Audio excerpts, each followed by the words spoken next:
Got us all mixed up. Good morning, everybody. It's Tuesday, May 12th, 2026. My name is Rob Carter. Welcome to the future. #1 radio / podcast in America. We have a lot to get through today. We'll have Got to get out of the habit of saying radio. I want to continue to say it because we rocking and rolling on the radio too, so I don't want to give that up. We'll figure we're not on. Well, just because we're not on the radio. Yeah, we'll figure that part out later. You don't know where they're going to be on radio. Trust me. You just never know how things are going to go down. We've had people reach out to us from radio, and you never know. You know, that might play out again at some point. Tuesday, May 12th, 2026. We got Bob Parker coming on at 10 a.m. to talk about AI data centers again. That's going to be a big topic of the show because I think the tech trap is beginning to there's pushback now from the citizens in a big way. We'll talk about that. Let's start with PLMO, shall we? Today's show sponsored by, as always, title sponsor is peopleslobbymo.com. I want to thank everybody for the just tremendous outpouring of love and appreciation for what we're trying to get done. We've had a lot of donations lately. We want to keep that up. Again, it's donations of time, energy, effort, and or money. Doesn't matter to us. We just want to continue to build this movement. We are trying to fix things in this country, one county at a time, one state at a time. You understand how it works, right? We have all of the big money goes to the big corporate money, or all the big corporate money goes to one spot. They fund the political system. As we had Larry Sharp on yesterday from New York, if you're an independent thinker, if you try to solve problems instead of make money off of them, you kind of sit in limbo forever. If you're somebody who likes to solve problems, if you actually want to get something done, if you don't want to have two political parties that use wedge issues, they never solve them ever. We've been talking about immigration, illegal immigration, all the way back to the early 70s. They don't want to solve the problem. Isn't that obvious? They don't want to solve the problem. They're not going to solve the problem. Abortion. We're going to have abortion. We're not going to have abortion. We're going to have pieces of abortion, the other pieces of abortion. They fight over it and they raise money off of the issue. And this goes through almost everything that you talk about: taxation, open borders, abortion, cultural issues. They don't solve anything because the money, just like cancer, is not in solving the problem. It's in fighting over the problem. And so long as they can make us angry, hate each other, fight one another, in my opinion, they make money. And I think the evidence will bear that out. So you're telling me that Republicans don't want to shrink the government, Rob? No. Listen to me.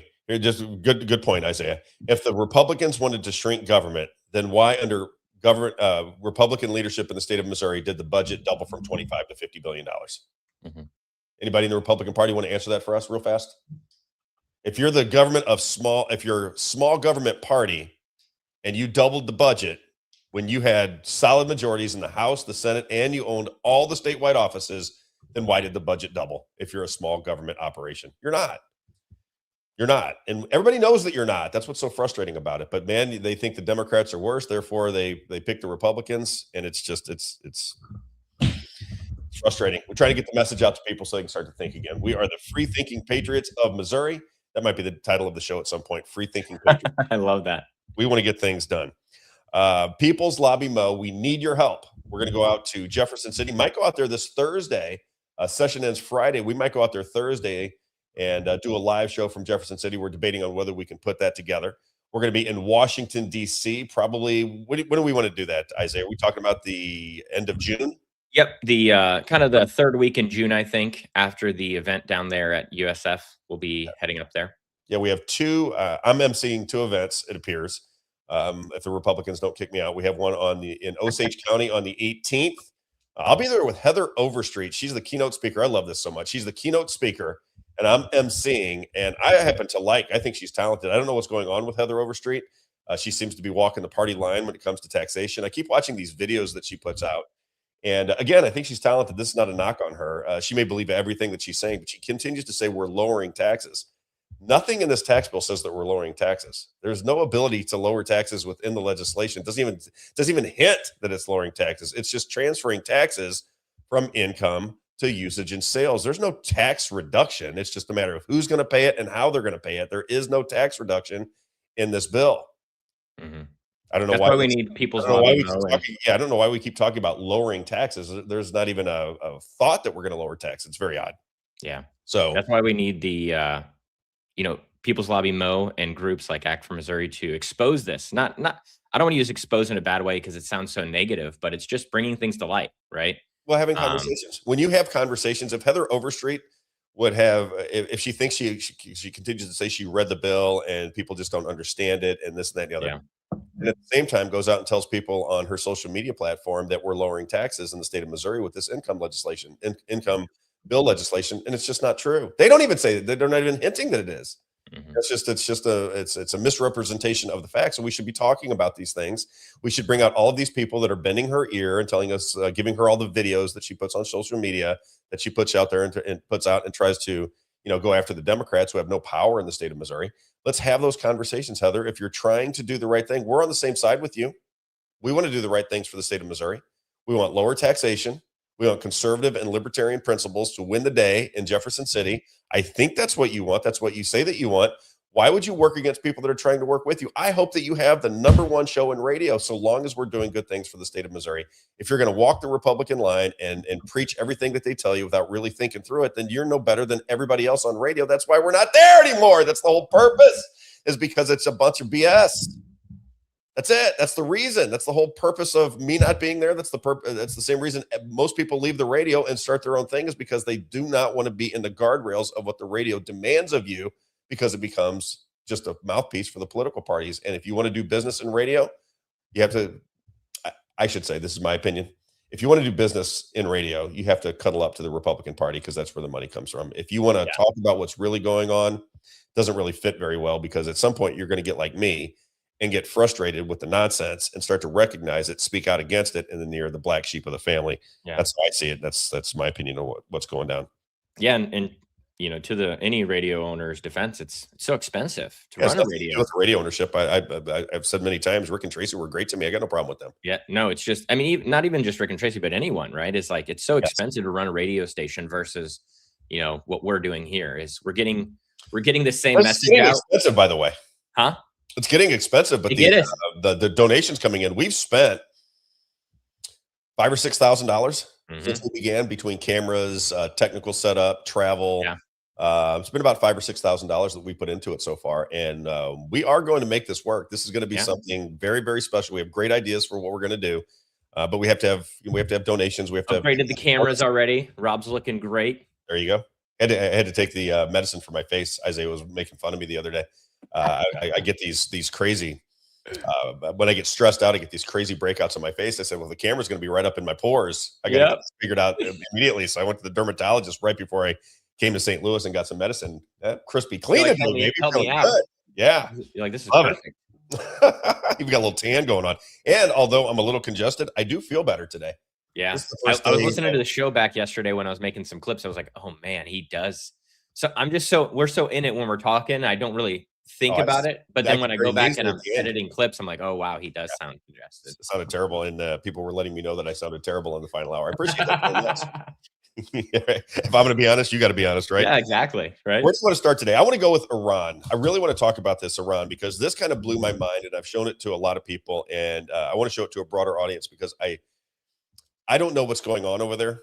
I really don't. I get very frustrated with these people on social media and these conservative pundits, even the liberal pundits, and they talk about Iran as though they have some understanding of the political landscape in Iran, what the people of Iran think, and it's at odds with what I happen to know. I've told this story on the air before, but I had a friend of mine who became a friend of mine who I sold shoes to in California. She heard me at a shoe convention talking about, I'm a conservative thinker, and I was into the George Bush line of thinking back in those days. And she heard me talking to somebody about politics. And then she made an appointment with me to come out to her store to buy shoes. As soon as I come in, she says, "Rob, can I get my husband? I want to have lunch with you before we do business." I said, "Sure, let's go to lunch." We go to lunch, and she spent hours explaining to me that my perception of Iran was all based on US propaganda, that it was not real, that what was happening in Iran and the way Iran ran, and the environment in Iran was not what we believe here in America. I didn't know whether to, I just knew she was a really super nice lady. I didn't know whether to believe it or not.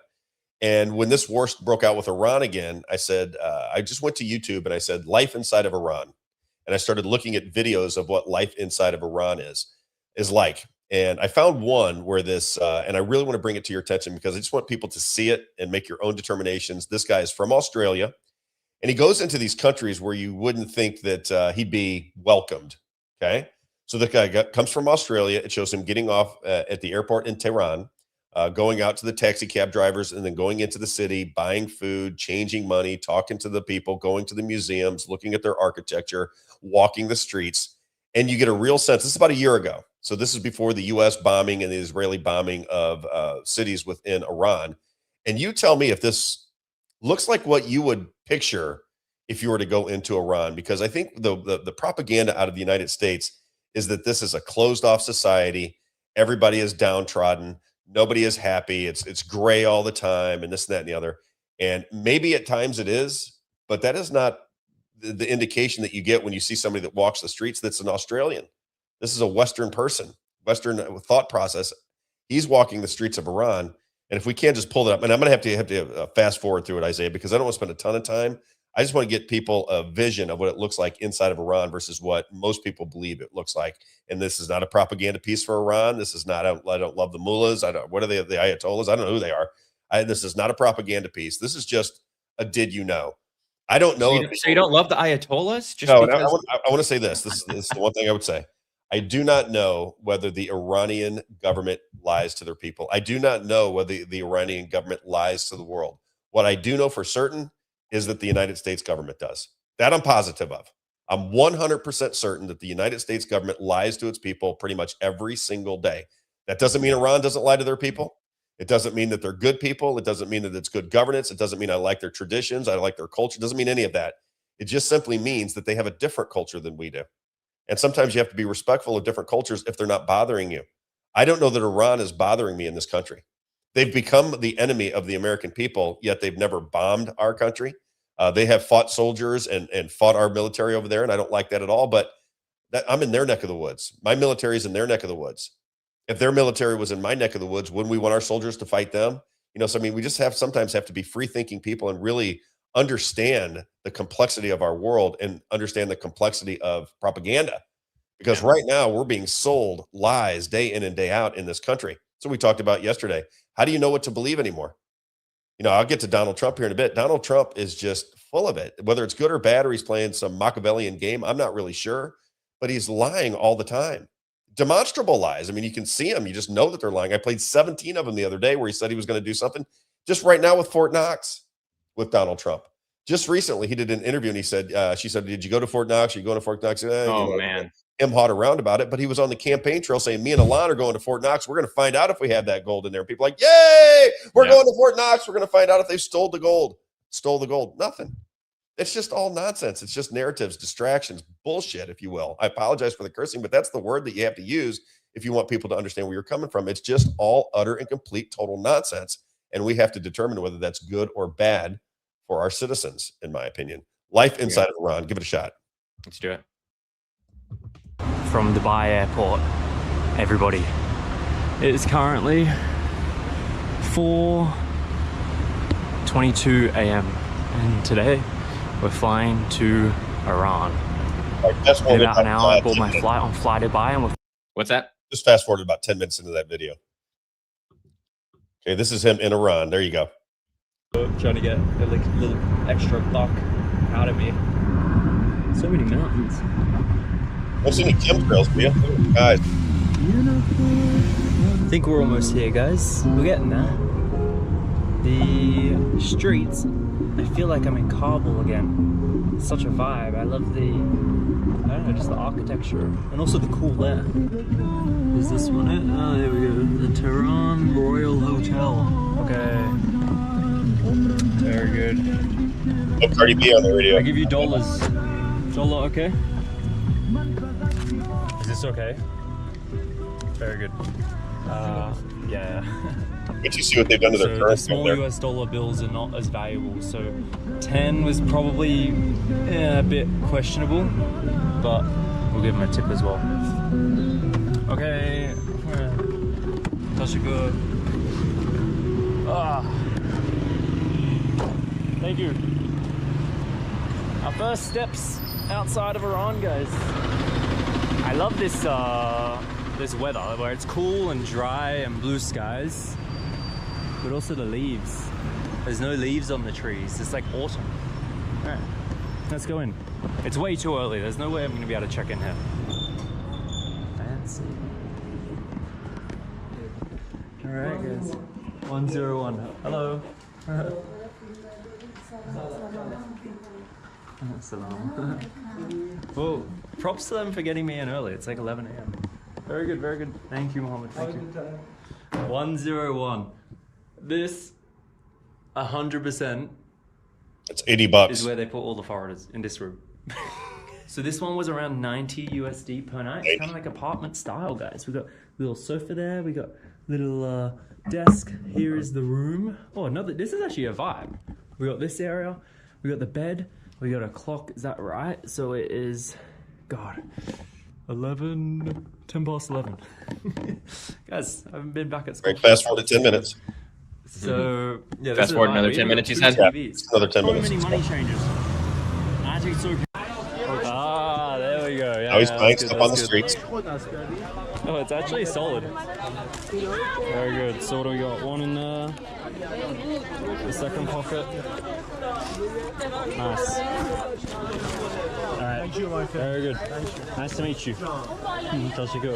How do you say thank you in your language? English? In Persian, how do you say thank you? Mamnoon. Mamu. Mamnoon. Mamnoon. Mamnun. Yes. Alright, we learned our first Persian word. Mamnun. Thank you, bro. Alright, let's fill this bad boy up.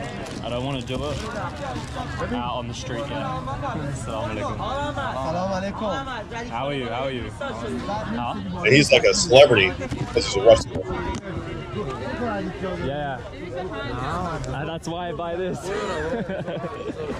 Why? You lose it. Yeah, like here. That's why I bought this, guys. For this exact reason. Thank you, bro. Good day, my brother. Have a good day. Good day. See you later. I actually cannot believe how busy this is, guys. It is crazy. Hello. How are you? It is so busy in here.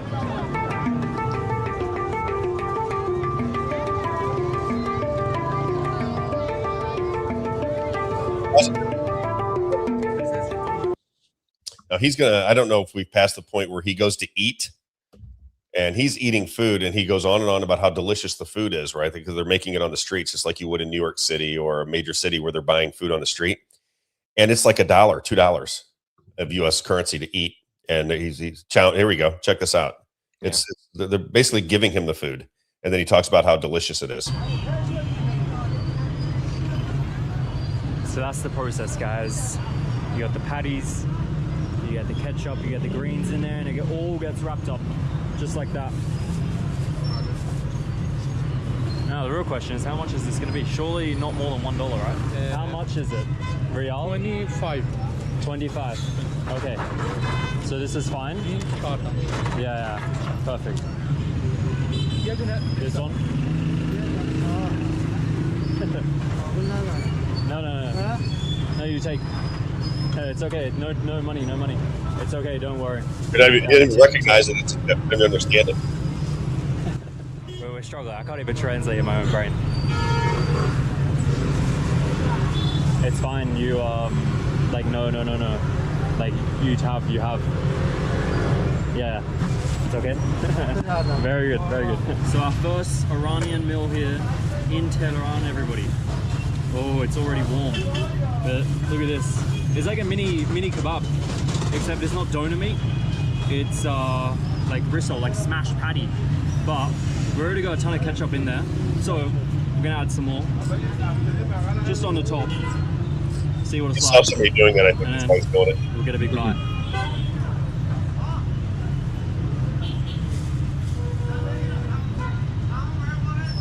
Spicy. I think I put on spicy sauce. From all the salt that you put on, I can taste the super salty flavor. For the risotto, the meat. Is this good? It's good. Yeah, do you like it? It's good. Which country? Australia. Australia. Good day. Nice to meet you. What do you rate, guy? Wouldn't you think that they would hate the Western culture? Yeah. Western people? And he's like a celebrity when he walks the streets. He goes to Oh, yeah. That's how it is there. And when he goes to the embassy where the in 1980, if you remember, Isaiah, I remember that very well, that we had yellow ribbons all over the trees and so forth. It was really my first understanding of politics, to be honest with you, was to pay attention to the hostages that were being held in Iran. Mhm. And they go through the embassy, and as they're walking through the embassy, they have like graffiti. It's not really graffiti, it's just paintings on the wall. And the paintings of the wall are American soldiers in American flags, American soldiers shooting their people as they're walking through. This is the propaganda that they're selling their society, is that we are aggressors, that we were into their country, we were trying to take their things, we were trying to do things that they didn't like, and that is the way they sell their propaganda. Play just a little bit more because I want people to get a flavor for it. I've watched several of these. I mean, they have some of the most beautiful malls in Iran that you just blow your mind, because you don't you think of it as like a third world society? It's not at all. It's a very, I think the culture, the layover from Western culture from when the Shah of Iran was in Iran, ran the country, is still there. It's still real. And they have some of the most beautiful, beautiful, beautiful malls that you'd ever want to see. And there's video of these people walking through the malls, and it looks to me like, especially in Tehran, that the people are not suffering. That doesn't look like they're suffering to me from what you can see. Now, I can't get out into the countryside, but this lady that I went to lunch with that I was telling you about, she said that her family lived in the countryside, and she said, I think she called it the hills or the mountains. I can't really remember. That was, almost 15, 18 years ago. And she said, it is just stunningly beautiful, Rob. It's like California. She goes, the mountainsides are just flowers and trees, and basically that the people there like to take care of nature. So they like to plant gardens. It's just part of the culture, is the beauty of the landscape. The beauty of nature is something that is still very important to the people that live inside of Iran. Play it just a little bit more. I just want people to get a flavor for it. These are the people that were bombing into smithereens and trying to destroy their lives. Straight into the risol bit. This is what it looks like on the inside. When you hit those meat patties, it's like an orgasm in your mouth. We got the final bite here, and we're gonna finish this off.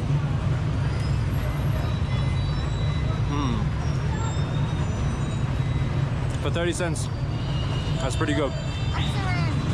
Assalamu alaikum. How are you? Huh? I don't know your language yet. I'm still learning. Oh. Yeah, your camera. You want to hold?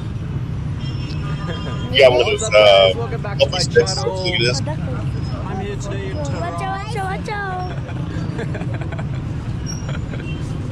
Alright, bye. Thank you. That was delicious. Good first meal here in Iran, everybody. Yum. Alright, whatever goes in that chocolate, Check this I out. want it. How does it work? I want this right now. As a matter of fact. This is very popular in Iran because I've watched a bunch of videos where they have these like caramel, I guess, and chocolate fountains. But check these things out. These people are standing in line for them, and they're inexpensive. I mean, in American dollars, they're basically giving them away. Go ahead and play it. Australia. What's your name? Luke. Your YouTube channel. My Luke Demand. Where are you from? Originally Yeah. from Afghanistan. Oh, I was there like a few months ago. That's What part of That's Afghanistan? why I say I may have seen you. Yeah. Hey, brother. Where are you from? Australia. Australia. How are you? Nice to meet you. You speak very good English. And you as well. So when did you come to Iran then? How long ago? I'm just coming here for a holiday. Oh, holiday. Good place to holiday, right? I'm actually from Afghanistan, here, and Norway. Norway. Yes. Cool. Yeah, I've seen you. on YouTube. Thank you so much. So nice to meet you. Nice to meet you. Are you alone here or Yeah, just by myself, yeah. really? Yeah. I just arrived today. You're up today? Yeah. Where are you gonna go? Have you I don't know, I'm gonna explore here. plan or Huh? do you have any plan or? Tehran for a few days and then to the south. Bandarbas and then Hormuz, Quiche, those areas. Oh, nice day, huh? Yeah, you too. I would like one of your best donuts, please. Which one's the best one? Donald. They are different, or like this is dark chocolate, right? Chocolate. And this is Nescafe. huh? Nescafe. Oh, coffee. Wow. Could I just get one in this one? So How does it work? they look So he good. does that. So that's like the topping. Oh, this is what? Special. Special. How much is one? How much is it? 3. 30 cents. Alright. This much, right? Okay. Alright, yeah, I'm gonna need this. Alright, thank you, thank you. Where on earth do we need this? Hey, how are you? What is your name? My name is Luke. Nice to meet you. We got. They gave him a plastic glove to eat Yeah. it with. That's awesome. So glad we have a glove on. Look at all the people checking them out because they recognize your Westerners. We're walking by them.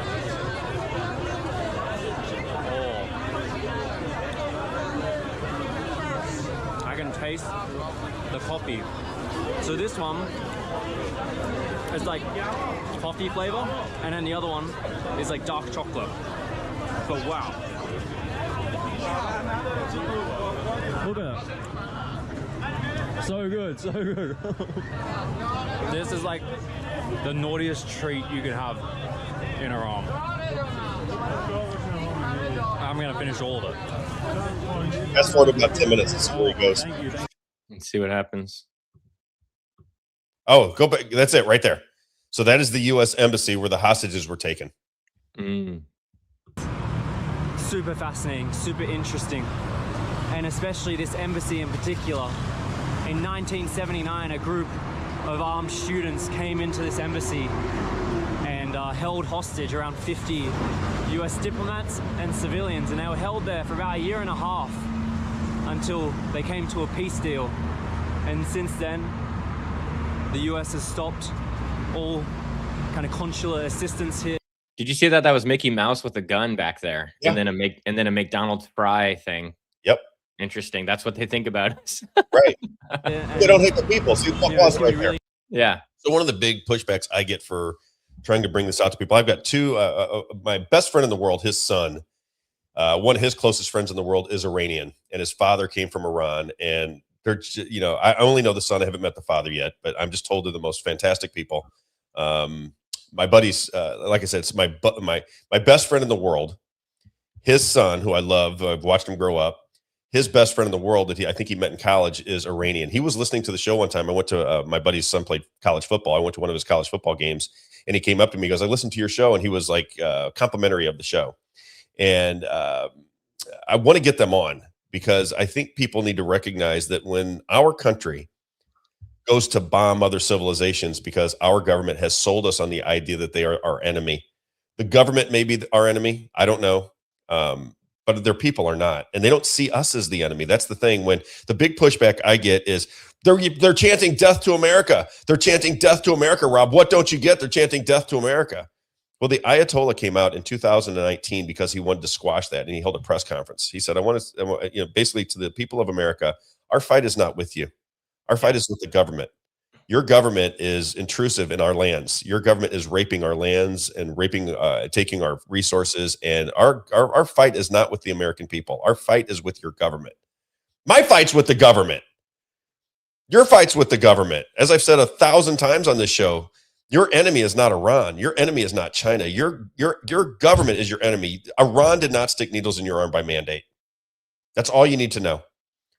The president of Iran did not come and say, listen, if you want to travel, if you want to hold a job, then you need to get this concoction that Pfizer put together and Moderna put together, and we're going to stick it in your arm. And if it kills you or it causes some kind of form of cancer or heart disease or your facial paralysis, well, then you just got to roll with it because the government of America, we know so much more than you that you're not really free unless you take our concoctions. And then they make money off of those concoctions. Iran didn't do that. China didn't do that. Saudi Arabia didn't do that. North Korea didn't do that. Your government did that. Why can't our people recognize that sometimes it's really simple and it's right before your very eyes? Our government is the problem right now. We need to address our government. Would you not agree with that, Isaiah? Am I crazy to say that? I think most people are just they want to trust the government, right? They want to trust.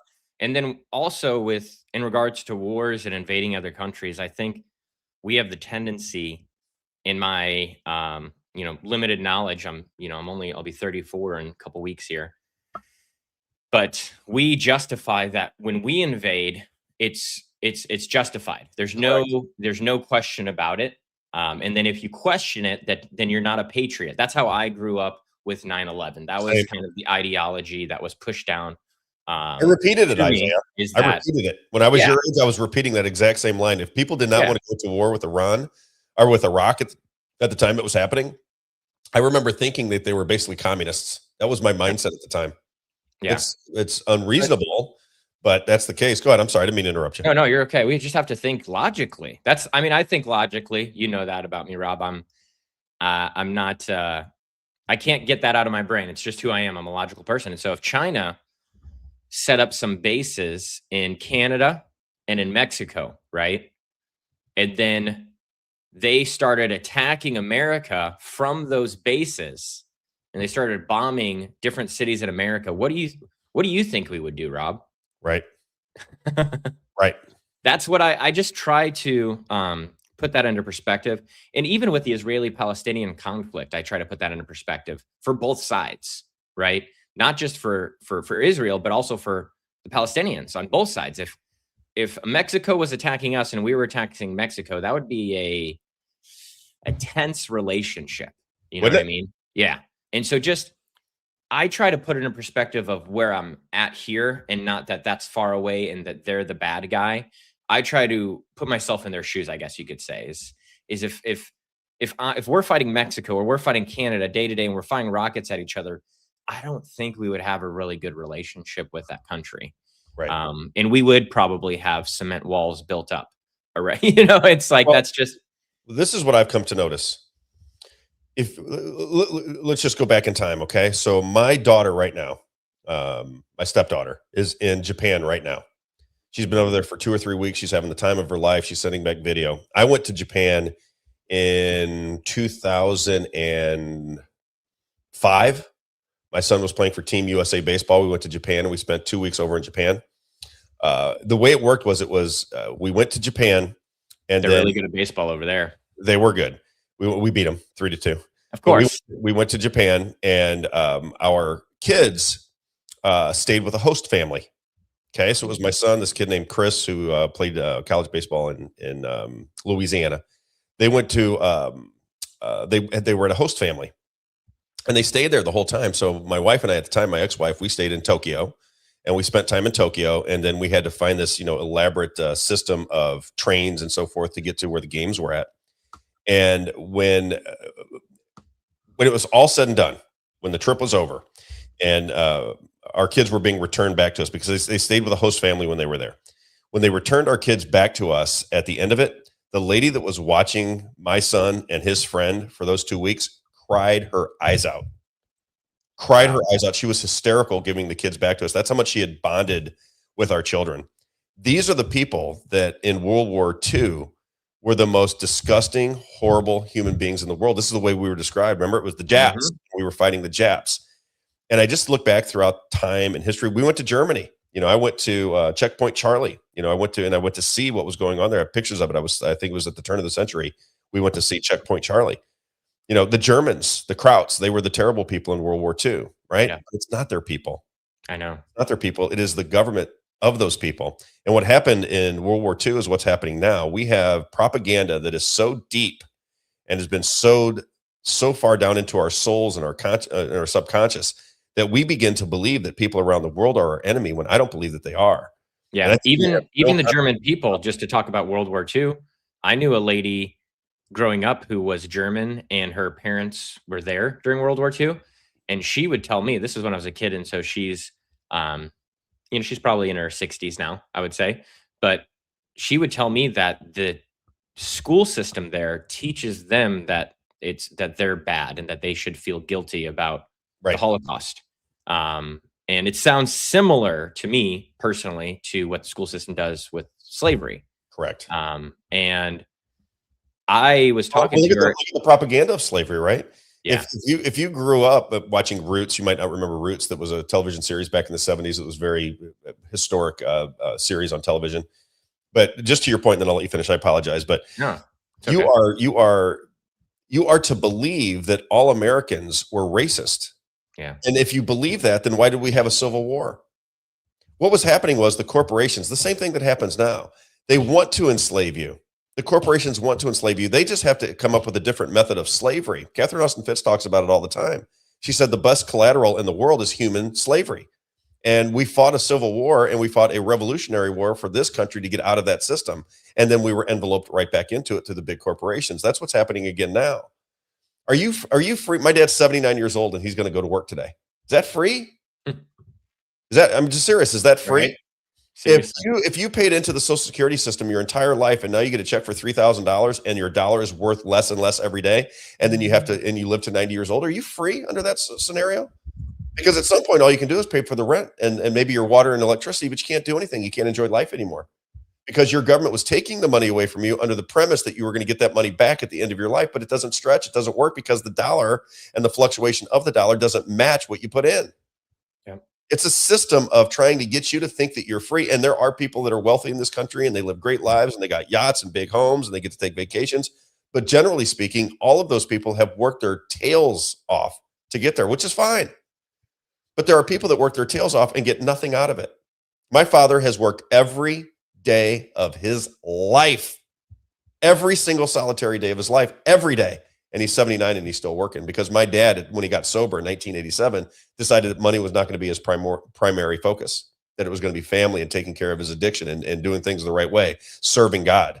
And in the effort to serve God, here he is at 79, still working. This is the society that we're living in now. This is the society that we wanted to get away from. Corporate slavery, just done in a different manner. If you go back to the slave days, you can only imagine the way it ultimately was. The corporations wanted you working on their farms. They wanted you to work for them, and they wanted they wanted you to work for free. So they bought you on slave auctions. They brought you in, and you just became like a worker to them who couldn't get loose. Now today we do it willingly, right? Think of how many people go to work in cubicles and corporations that work their entire lives. They make $60,000, $70,000, $80,000 a year, and they think they're living the American dream when they spend 50, 60 hours a week working in these cubicles, looking at a computer all day long because this is the new life. And because society says this is good, then you think, great, I'm able to take care of my bills. I get to take care of my family. I'm making $70,000, $80,000 a year. I'm in this cubicle all day long. Is that a great life for people? I don't know. I mean, I'm just asking the question. For me, that would not be a great life, but I think that we are kind of coaxed into this new philosophy that if we can pay our bills and we get to go out on the weekends and spend a little bit of time with our kids for a few hours, and because really the only day you have off is Saturday. Sunday, you got to go right back to work. So you're already thinking about the next day.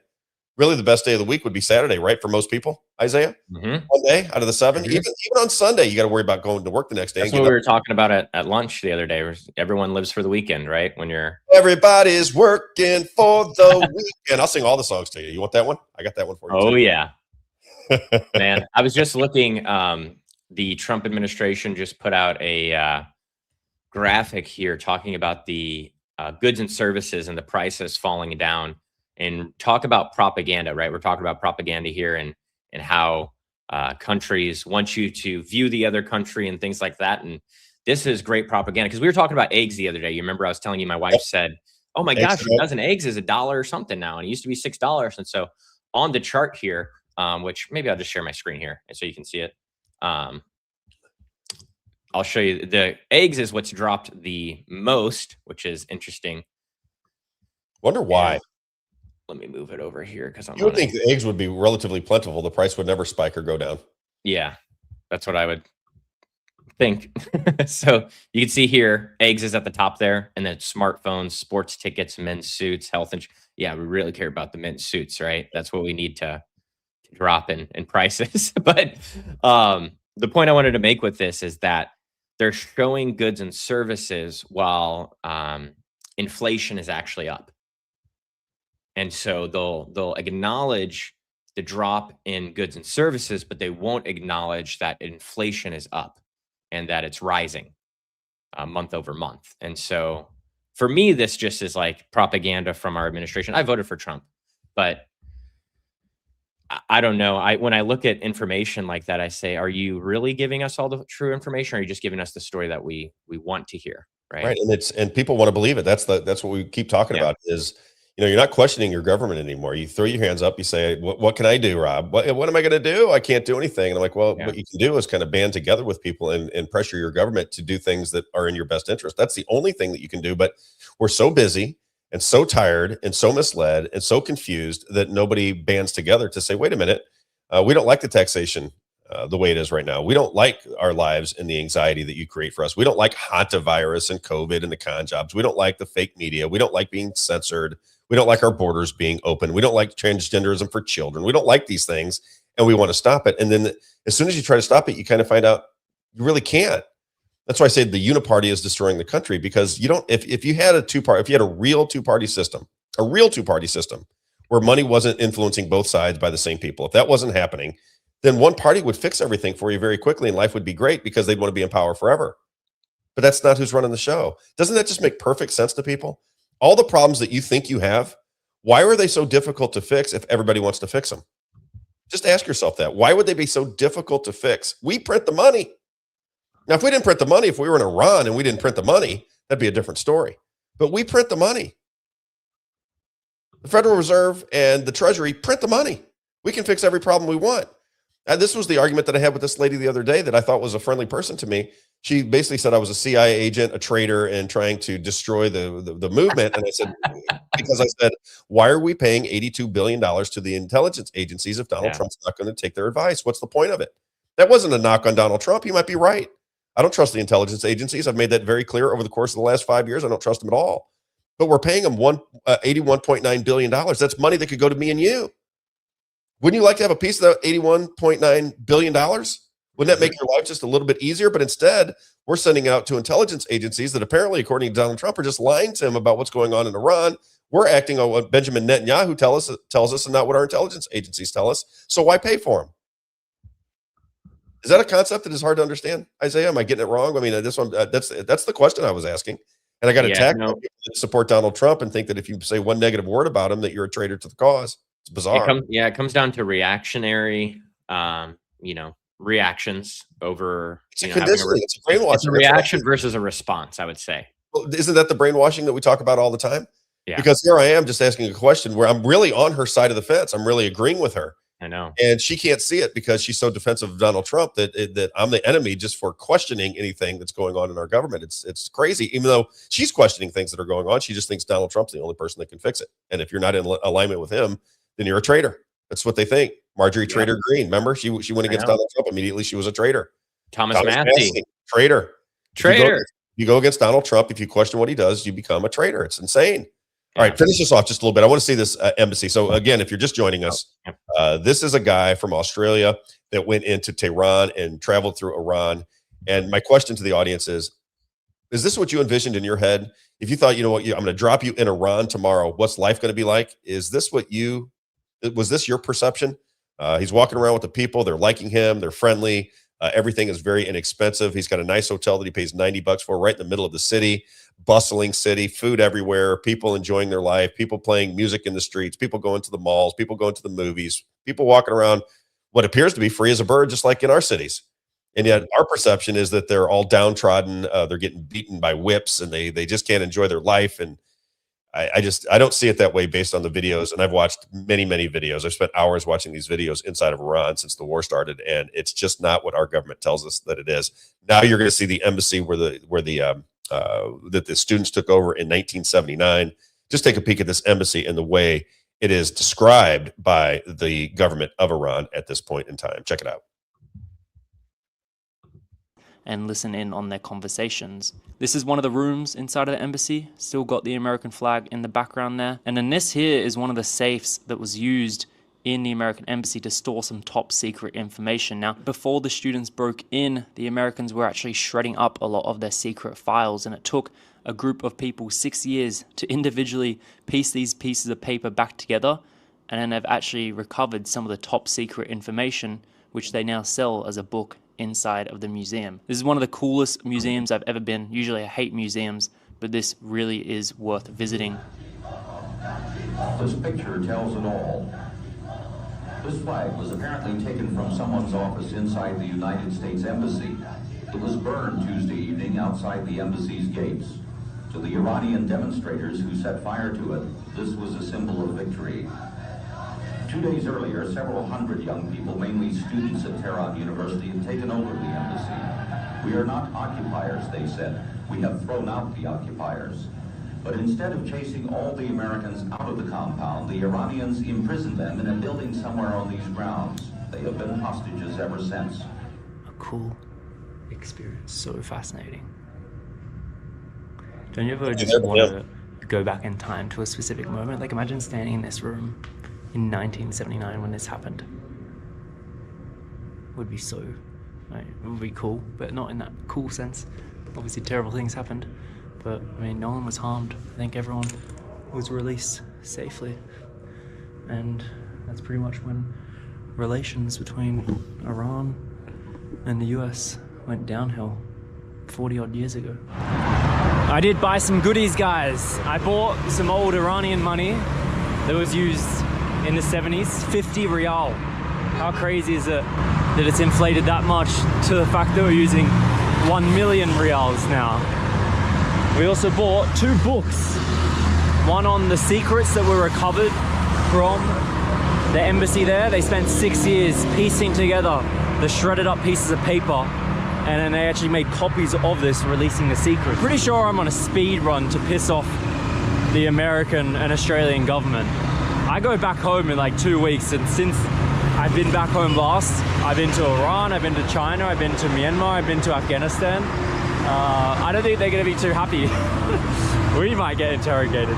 But yeah, these are just such interesting emblems here that have been put on. We got, look at that, Donald Trump on a revolver. We got Mickey Mouse shooting a gun. And then this is probably my favorite one. The McDonald's with barbed wire instead of fries. It really makes me wonder if there's gonna be a point in my lifetime where Iran and the US get along. You look back at history and time where, you know, the US, they bombed Japan. They had a big impact in the Vietnam War. And it seems like they've made amends with those countries. They're on pretty good relations. But, you know, I wonder if there will ever be a turning point for Iran and the US to, you know, be chill. But super, super interesting stuff here. Let's look at our secret book. The documents from the US espionage den. I also bought another book, and that was like $6 or $5 each. This is like essentially exact rundown of what happened, how the students went in, what took place, how that's good, Isaac. I want to get Bob in at 10. I want to play a couple more clips. Now, after watching that, okay, let's go to clip number 2. This is Donald Trump just recently talking about what was going on in Iran. Now, he says they were trying to arm the Kurds, which he said was a bad idea. He said they'd keep the guns, this and that and the other. Does that society look like it wants to go at war with itself? That's their major city.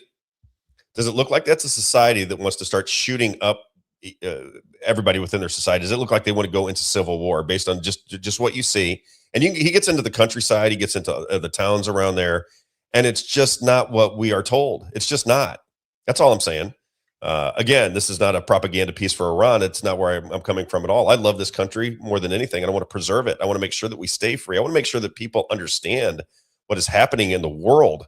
You know, as John F. Kennedy said, we have to have an understanding of international news. We can't just take what our government says because they lied to us.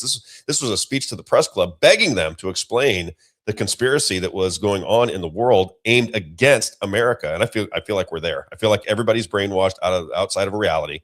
70% of Americans rolled up their sleeve to get a needle from a government that's lied them into war for the last 50 years, and they didn't even recognize it. We got the USS Liberty people. I should have them on again.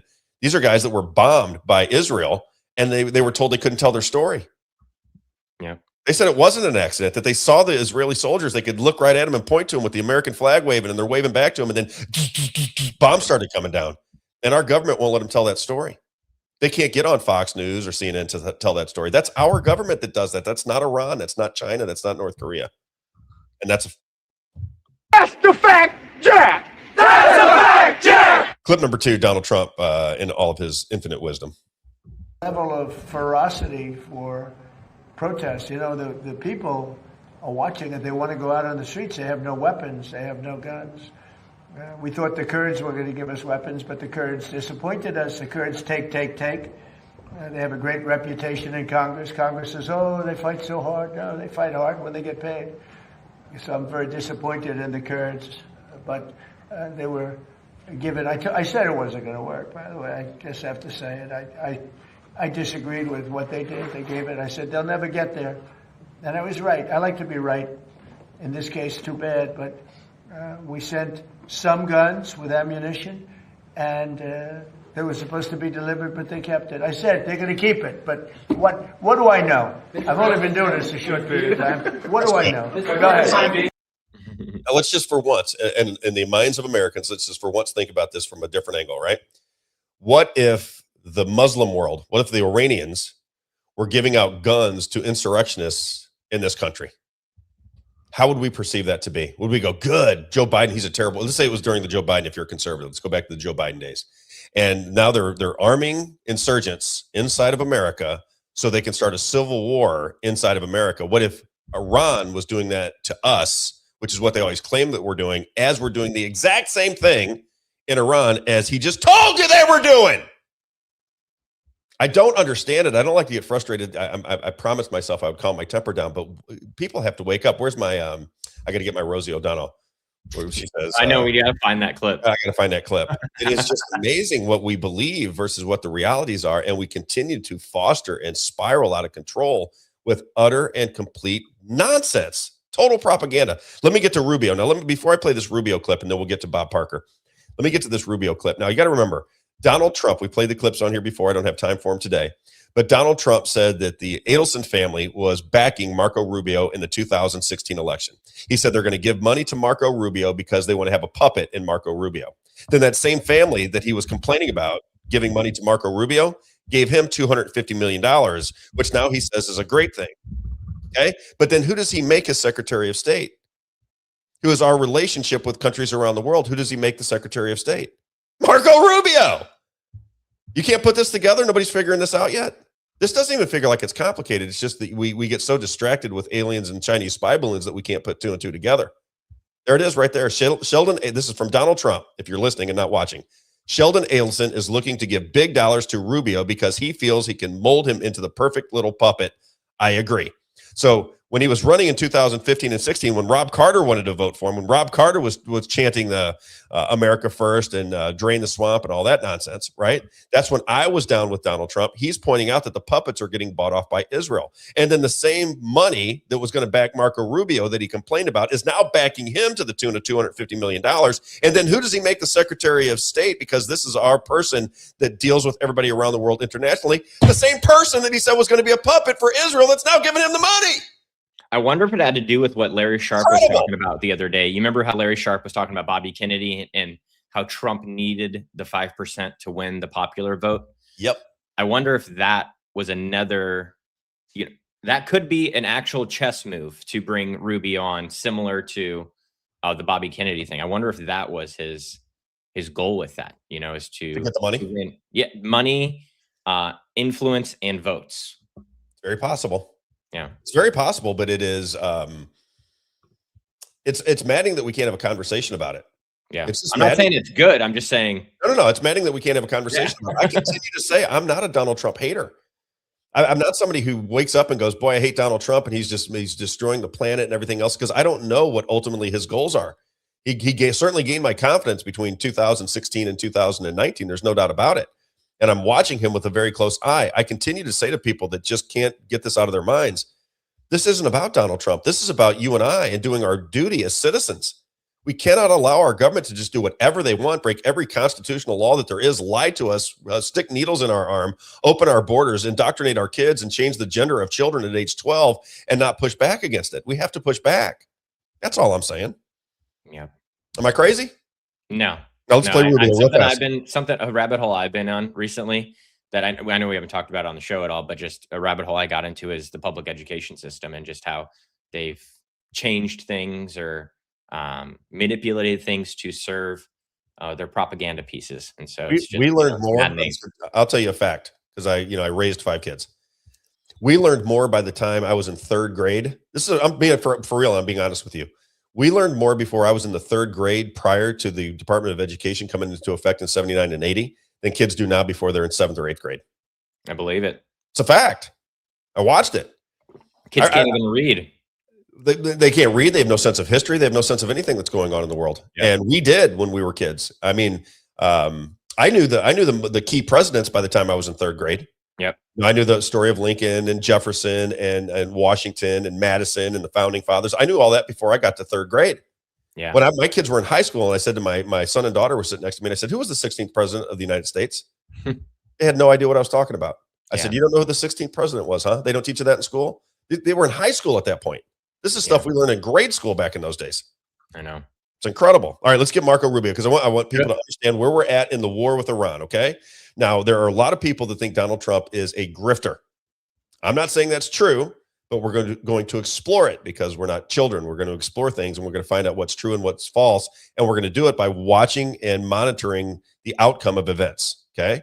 But let's just start here, because a lot of people are saying that Donald Trump is using this war to spike oil prices, drag them down, bring them up, and they're maneuvering through the Wall Street, and that friends of his are making a ton of money based on statements that he makes out on Truth Social or out on X or public conversations and press conferences about what's going on in Iran. If he says the Strait of Hormuz is open, stock market goes through the roof.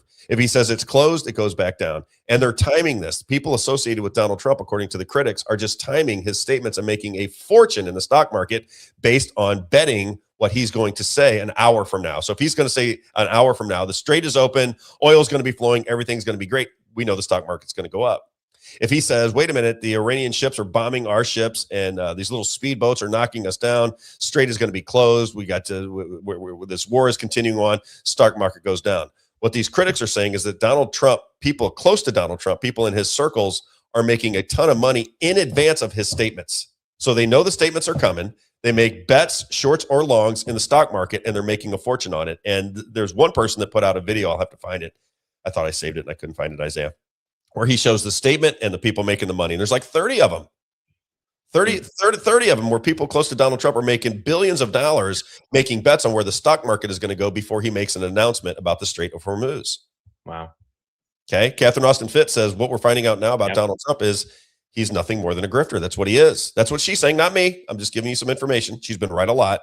But let's go to Marco Rubio, because Marco Rubio now says winning the war with Iran means we're going to go back to what it was like before we ever started the war. Check it out. Clip number 7. President Trump has said, and the facts clearly bear out, the United States of America holds all the cards. There is no scenario here in which if they decide to join a ladder of escalation, they wind up getting the last say. But our preference is for these straits to be opened to the way they're supposed to be opened, back to the way it was. Anyone can use it, no mines in the water, nobody paying tolls. That's what we have to get back to, and that's the goal here. It's laughable.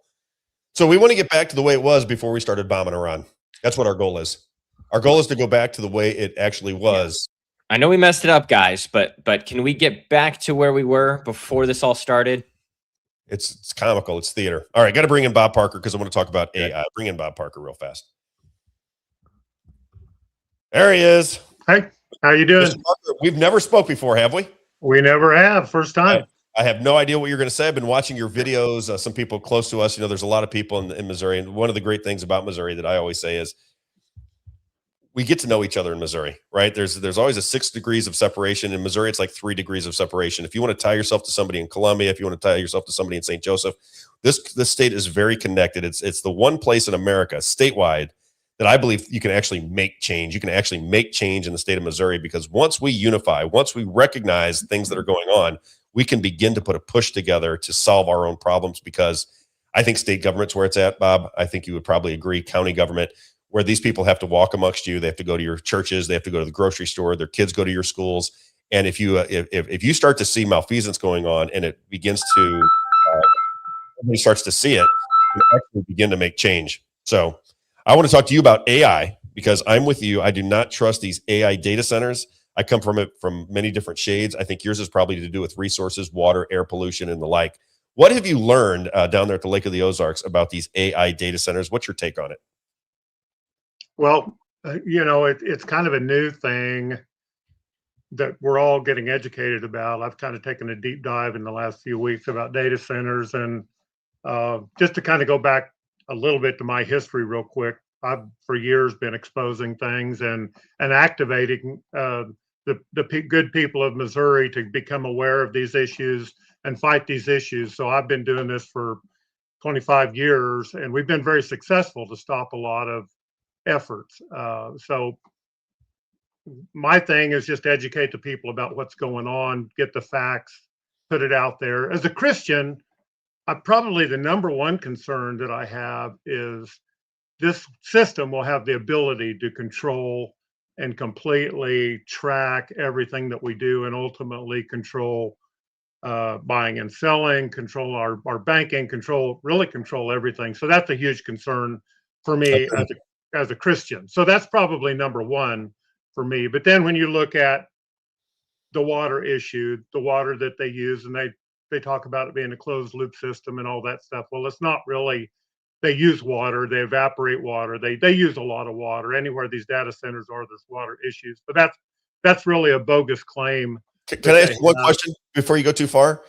I keep hearing about these closed loop systems. So these people that come out that are constructing these AI data farms, and I've seen it a couple times live and in person, they continue to say it's a closed loop system, that this water is contained. And I keep thinking to myself, just exactly what you said. Is there a water made in the world right now that doesn't evaporate? How would that work if it doesn't evaporate? Right? I just don't understand what a closed loop system is, and I'm not a technological person. I mean that. I'm not meaning that flippantly.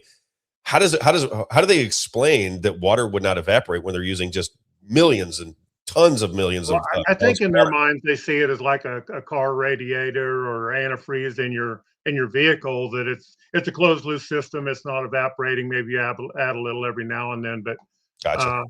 My understanding is they evaporate a lot of water. They use a lot of water. They pollute a lot of water. They put things in it to keep the corrosion down and different things, which they really pollute the water that they use. And it creates a lot of sludge as it's cleaning their systems that has to be dealt with. So you have a lot of toxic waste that comes out of that system. And, and then you have the massive size of them. I mean, thousands and thousands of acres. You have, there's just so many issues. I had a whole list that I shared on Facebook the other day, and I don't, there a lot, they were reaching on some of it, but there's the noise issue, there's the land use. I mean, thousands and thousands of acres. You got the groundwater management issues. You got precious metal supplies. I mean, look at the metal, look at the components that it takes to build these things. It's massive. I mean, we're not talking about 20 or 30 of these things. We're talking about I mean, I'm trying to get a hard number. I've seen $4,000 or 4,000 of these nationwide. I heard a number 5,000 data centers nationwide. So it's thousands and thousands of these things are being built, are going to be built, unless somehow we're able to stop it. But the real concerning thing to me is the presidential executive order. And I just printed it off here, where President Trump executive ordered this thing and basically cleared the way for EPA and all these other agencies to basically, give them a few days to look at it, and then they're out of the way, which has already happened because we're already building these data centers, and all these water concerns, power concerns have not been addressed. I mean, we don't have answers to this stuff. They're building these things. So really just put it on fast track. It made tons of money available on the federal level to fund these things, to assist them. So, I mean, I got red sirens going off all over. The more I dig into this is a mess. Who's behind it? Is this coming? Is this, my take on it is it's a federal program. I don't know if you've heard my show, Bob, but I make the argument that when COVID happened, and the federal government came in and supplemented our budget to the tune of $25 billion. All of a sudden, you have federal initiatives that the states have to implement them, or they don't get their money. Both of these presidents, whether it be Biden recently or Trump, they both say, when you don't do what we want, we're going to hold these funds from you. Well, Donald Trump and the federal government as stated when he had Sam Altman and Larry Ellison stand next to him on the very first day of his presidency, when he said, we're going to implement $500 billion worth of infrastructure for Stargate. The federal government wants these AI data centers. Fact. There's no doubt about it. So if they want these AI data centers, it would make sense that these state and local and county governments can't really do anything about it other than sell it. Because if they don't, I would assume that the federal government could come in and say, okay, well, then you're not going to get your money. Now, what are you going to do? Well, is that possible? I think it's exactly possible. I think that's probably what's happened. I think it's already a done deal. I mean, you know, we have all this resistance out there on these data centers, which I think is good, but I don't know that they'll be effective long term when the attorneys get involved and the government get involved. I mean, they're tying data centers to national security, these ones that are over 100 megawatt data centers.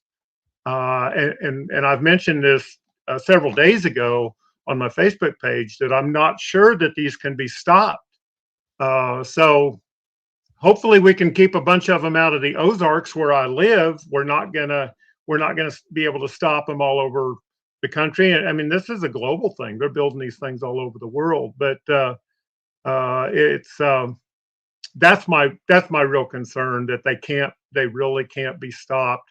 But hopefully our elected officials will do everything that they can. Once they find out anybody that's for a data center is going to be history as far as getting elected in the Ozarks anyway, because people here, we love our Ozarks, we love our water, and we don't want this kind of stuff going on. We don't need the problems that they have in other places without enough power, without enough water and all of that. That's why we live here, because, you know, we have some great resources here and we want to keep those resources. It's beautiful. And I was going to ask you too, you made mention of it. I just want to have this conversation with you because I like to have conversations with people that are updated. Like you've printed off the executive order from Donald Trump. Somebody asked me about that yesterday. I have not had a chance to read it yet. You should definitely read it. It's a good report. I'm going to read it. I promise you. My worry is more on the line of what you described originally. People keep talking about what it's going to do to the water supply, the air, the damage to the air, the damage to the environment. And I believe those are all legitimate conversations. I don't mean to say that they're not at all. I don't want to dismiss them. But I think the bigger picture is why they want to do it. Right? Here's where I get into it. When I was in China, China is a surveillance grid. Okay. Now you can like it, dislike it, however you want. I'm a guy that likes freedom, right? So if you're somebody who likes freedom, me too. Yeah, I'm a freedom guy. I don't want to be surveilled all the time. And I say this to friends who go, Rob, I'm not doing anything wrong. Why would I care if there are flock cameras and AI data centers and my information is being stored and this, that, and the other? I said, because you're not political. I said, just imagine that you have a tyrannical government and you want to fight that tyrannical government. How are you going to do it when somebody that has power is watching your every move, every second of the day, everything that you do, everywhere? I said, that's the difference. Is now you can't overthrow your government. You can't get rid of them. You're stuck. You're in a tyrannical government that you can no longer do anything about. Why can't you recognize that that is the system they want to put in charge? And they're doing it. They're doing it. Look at all the different things that have happened just recently. You have the 702 FISA warrants. Donald Trump was against them. He said that was one of the vehicles that was used to sabotage him in 2016 with the Russian collusion was 702 FISA warrants. Now he's for them. You have the Patriot Act that was implemented right after 9/11. Now you have these flock cameras. Now you have the AI data centers. Now you have the ability for the government to shut off your car when you're driving with kill switches. And people are not putting the pieces of this puzzle together to show you that the tech trap is being built. You're paying for it. There are people within our party. I assume you're more of a conservative guy, libertarian guy, right? Yeah. Right. I'm very conservative. So it's our party that's out cheerleading these things. We've got this guy named Kirk Hilsinger who kind of takes little shots at me on social media all the time. He may be a fine man and a fine father and husband. My argument is not with him as a human being. My point is, what are you selling these things for? Why are you selling these so hard? Where is the benefit? If you just tell me that it's economic development, I made this argument yesterday. What if I just build a prison around myself? I got the economic development of building a prison around myself, but what I want to cheerlead it, what I'm going to go here, I'm going to build a prison around myself. I'm going to be stuck in this little 4x6 box for the rest of my life, but it is going to bring some economic development. It doesn't even make any sense. Yet you have people that you think are freedom lovers, that are small government people, that have some common sense out here selling this every day to the citizens without any reservations whatsoever as to what the outcome is going to be. Do you see it in those terms the way I do? Oh, no, I absolutely do. I mean, that's been my frustration with the Republican Party, is they're so clueless and implement so much of this stuff. And I heard you earlier I tuned into your show just a little bit before I came on. You mentioned the uniparty. I started using that term a while back too. I heard it somewhere, and I thought, man, that's a great explanation. I mean, the Democrat Party is a bunch of Marxist communists, in my opinion, for the most part. I would never support them, but we try to support the conservative side, the Republican Party, somewhat. And you look at the crap that they do; it just drives you nuts. It's like, what are you doing? I mean, one of the first things I really got involved with the animal ID program, where they're going to mark every animal with an RFID chip and have 17 things that you've got to report within 24 hours for 48-hour disease traceback. We threw a fit. We had meetings all over the state. We started a national movement against it. We got it slowed down. We didn't stop it. Now they're implementing it, and they're like, and they do it incrementally. It's, they boil the frog 1 degree at a time. Well, we're just going to do mama cat. We're just going to do yearlings that are leaving the state. We're just going to do this. And then they just slowly, and then it's like, well, now we need to add sheep. Now we need to add goats. Now we need to add fish. We need to add, and that's all in their original documents on it. And this is a global program of animal identification. It's a United Nations deal, and it's being implemented all over the globe. And you see a lot of it in Canada here lately. Canada is just implementing faster what we're doing here in the United States. I mean, I scream at the top of my lungs, people, we've got to stop this. And it's just like, well, it's just, it's not going to affect me that much. It's going to affect you when they're done, and it's got to be stopped. It's like the old, nip it in the bud kind of thing. But, like I say, sometimes it's like yelling in a room full of deaf people. It's like, wake up, people. Excuse me. I feel the same way. Were you a Donald Trump supporter from the get-go? Were you a Donald Trump person? Were you somebody who was skeptical of him? Or were you somebody that was? I've always been extremely skeptical of Donald Trump. You were from the get-go. Very skeptical of him. I did vote for him because I could not stand the Democrat Party and Biden and all that crap, just like so many people. I mean, there really wasn't a choice. But I did vote for him, but I've been extremely skeptical of him. And now with what you see going on with Trump and the agenda, just like a lot of people, it's like, now we really see what's going on and what the true colors are that are coming out. So yeah, that's been a very frustrating thing for me too. Is that causing a problem for you? Because one of the reasons I think we can't get through to our side, and I'm talking about not the politicians, but our side of people that agree that we should have limited government, less taxation, more conservative society as far as just culture is concerned. People that that think primarily like you and I do. You can't get through to a big portion of the Republican voter and the Republican thinkers, because if you dare question this tech trap that is being put in, you dare question anything that Donald Trump is doing, they turn on you like you're the devil, like you are a crazy person. Like, are you recognizing that in your life? And I, to be honest with you, I try to avoid that conversation a lot. I'm more of an issues guy. I found out a long time ago. Smart. It's more effective to work on issues. And I've even worked with Democrats on issues.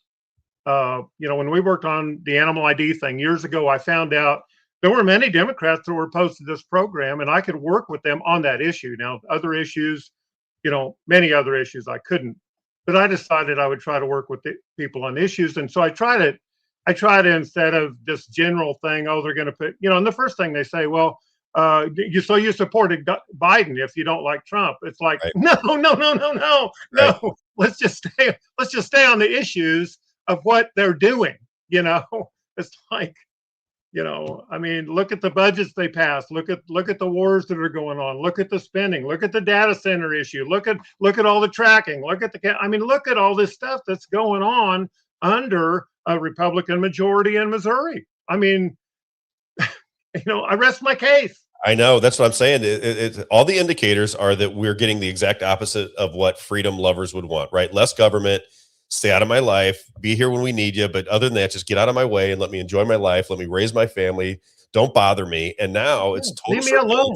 Leave me alone. I want to be left alone. I want to be free to conduct my business. I don't want these huge corporations taking over the world that they just give them free reign. I raised some cattle. Look, I guess a lot of people didn't realize it, but we've had 4 major packers running 85% of the business. That's right. And it's like, we've been yelling about that. I've been yelling about that for 40 years. And it's like, now it's like, now we got the Secretary of Agriculture saying, oh, well, we got 4 major packers. It's like they just woke up yesterday. It's like, where have they been?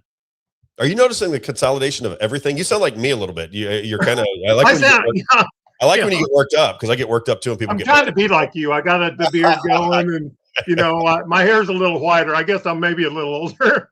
Bob, I'm just hoping to keep hair. That's where I'm at right now. I've got the headphones on the bald spot right now, just to make sure when I bend down, my wife doesn't see it and get embarrassed.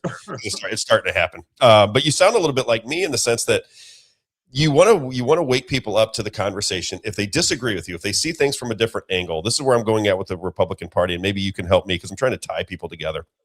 I continue to say to the Republican Party, I think there are good people in it, and I think there's some charlatans in it, right? And I want to take the good people and I say, listen, we want to help you achieve your goals. When I look at your platform, what you take to the caucuses, I agree with most of the platform. Yeah. But when I challenge you because you're not getting those things done, I become the bad guy. I become the crazy, loud, screaming person. I'm like, no. I'm supposed to scream at you when you lie to me. I'm supposed to scream at you. I'm supposed to challenge you within the Republican Party, because if you're not doing what you told me you were going to do and your actions are not in alignment with your promises, then we're supposed to point that out.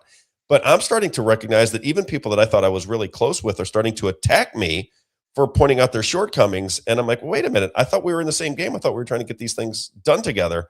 Are you, apparently it sounds to me like you've been at this a lot longer than me. I'm just starting to recognize this within the last couple of years. And it's frustrating to me because I want to work with them. I want to have public conversations with them. I want to get things done that they say that they want to get done. But I've become the black sheep. I've become the person that they don't want to deal with for some reason.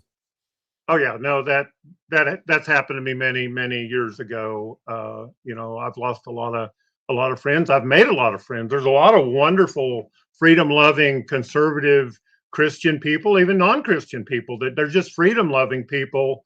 A lot of libertarian people that they just want government, less government. Republican people. I mean, probably the majority of the people that I know are in the Republican Party, are Christian conservatives, but a lot of them are waking up, and that's what I try to do. I try to wake them up and just point out. I mean, it's like this executive order. I mean, what's in there that you caught, Bob? What's in there? What's that? What's in that executive order that caught your attention? Well, it talks about fast tracking all this stuff. It talks about getting the EPA out of the way, and that's what people are wondering right now. It's like, where are our agencies that protect us from this? They were taken out in the executive order.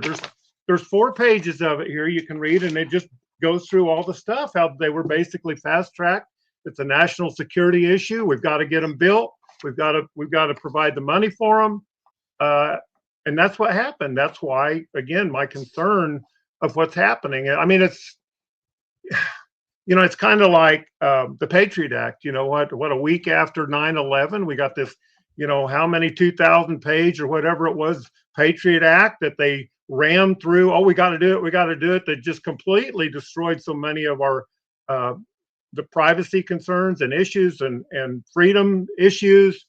It's like there's just a whole bunch of people sitting around in offices and other places that are thinking of ways to take our freedom away and control our lives and extract wealth from us. I mean, another huge part of it is this digital currency stuff. I mean, the banks are going to be getting a percentage of every transaction that we make out of when they get the digital currency. And when they get rid of our currency, good luck with that. They're going to completely, eventually, it won't maybe happen right at first, but eventually they're going to control everything you do. I mean, you talk about China, that's what China does. And that's what's happening here. It's not even conspiracy stuff. This is happening.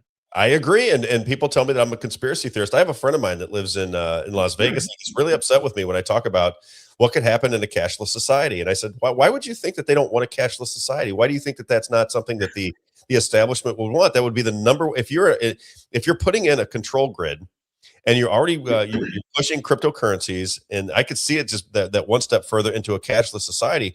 Why do you think a cashless society cannot be sold to young people that don't really understand? They're not really paying attention. They're using their phones. They're paying through Cash App. They're not really using cash anyway. So to make that jump 15, 20 years from now for this younger generation, just to move all to digital currency without understanding the ramifications of it, why is that so hard to believe with because I always say it works through propaganda first. You know, I'm a propaganda guy. That's, if I have an expertise, it's in marketing and propaganda. That's what I understand really well.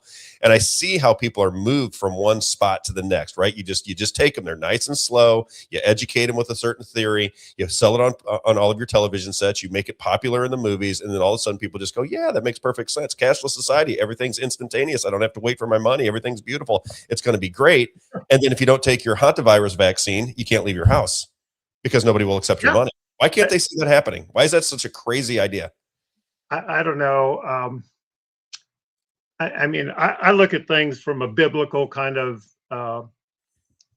platform. I mean, I became a Christian years ago. When I was 18, I accepted Christ and completely changed my life. And I read the Bible. I didn't know what was in it. I read the Bible and it was like, oh man, this has all kinds of stuff in it. It has all kinds of stuff about what's going to happen in the future. And when you read that, I mean, when you read Matthew chapter 24, where they ask Jesus about the end times and what will happen, and he describes them, talks about the days of Noah and the days of Sodom and Gomorrah, that the last days will be like those days. You read Revelation chapter 13, it talks about at some point there's going to be this mark you're going to have to be a part of to buy or sell. And that was never able to be fulfilled before. I mean, now with the data centers, with all this tracking, they have the ability. I mean, they're creating the ability to do this globally. And I mean, these are global issues. And so again, that's my number one issue is as a Christian. And I'm not saying that we can stop Revelation chapter 13. All I can do is shine a light on it so that people like me, people that are believers, or maybe people that aren't believers say, hey, there might be something to this. I need to check this out. They can look at that and decide for themselves what they want to do with it. But I know what I'm going to do with it. I'm going to try to figure it out. I'm going to try to, and when I see bad things happening, I'm going to try to expose it to people. I mean, it's kind of like the old watchman on the wall in the Old Testament. They sit on the wall, they see bad things coming, they warn the people. And that's kind of what I'm doing. And that's really kind of what you're doing, Rob. We're seeing it coming. We don't know that we can stop it, but we want people to be aware of it. I mean, you know, Proverbs says a prudent man sees evil coming and prepares for it. And that's what I'm telling people to do. Understand what's happening and prepare your heart, prepare your life. You know, be a little prepper to just prepare for what this crazy country, these globalists are creating here, and try to figure out a way to protect yourself as much as possible. We're not going to, you know, we can't not be a part of this world in many ways, but that's really my only answer is just put your, I want to the good Lord and ask for wisdom. We're on the same page. And then, you know, Isaiah has a degree in Bible study. Isaiah, can you pull it up? Because I want to do this real fast. He and I were talking the other day about the characteristics of the Antichrist. Right. So we're just talking about that the other day. I'm new to the Bible. I gave my life to Jesus just a couple of years ago. Isaiah knows the Bible inside and out. And Isaiah, are you there? I don't know if he might have taken off. He takes bathroom breaks right around 10:30. I'm here. There you are. Okay. Yeah, pulling up the you want the, I'm assuming just from what you were saying, you want the list of the features of the Antichrist, correct? Well, not the features of the Antichrist. What I was going to ask you for is the mark of the beast. Just read what that says in Revelations, because I make this commentary to people now. Exactly what Bob was just saying. When the Bible was written, could any person in their mind conceive of a point where everything could be done technologically to actually come to fruition end times in Revelations where the mark of the beast is real? Nobody at some point, could you have imagined that this would be possible across all of the nations all at one time, and then have a society that builds it on themselves? They're actually building the infrastructure to do it.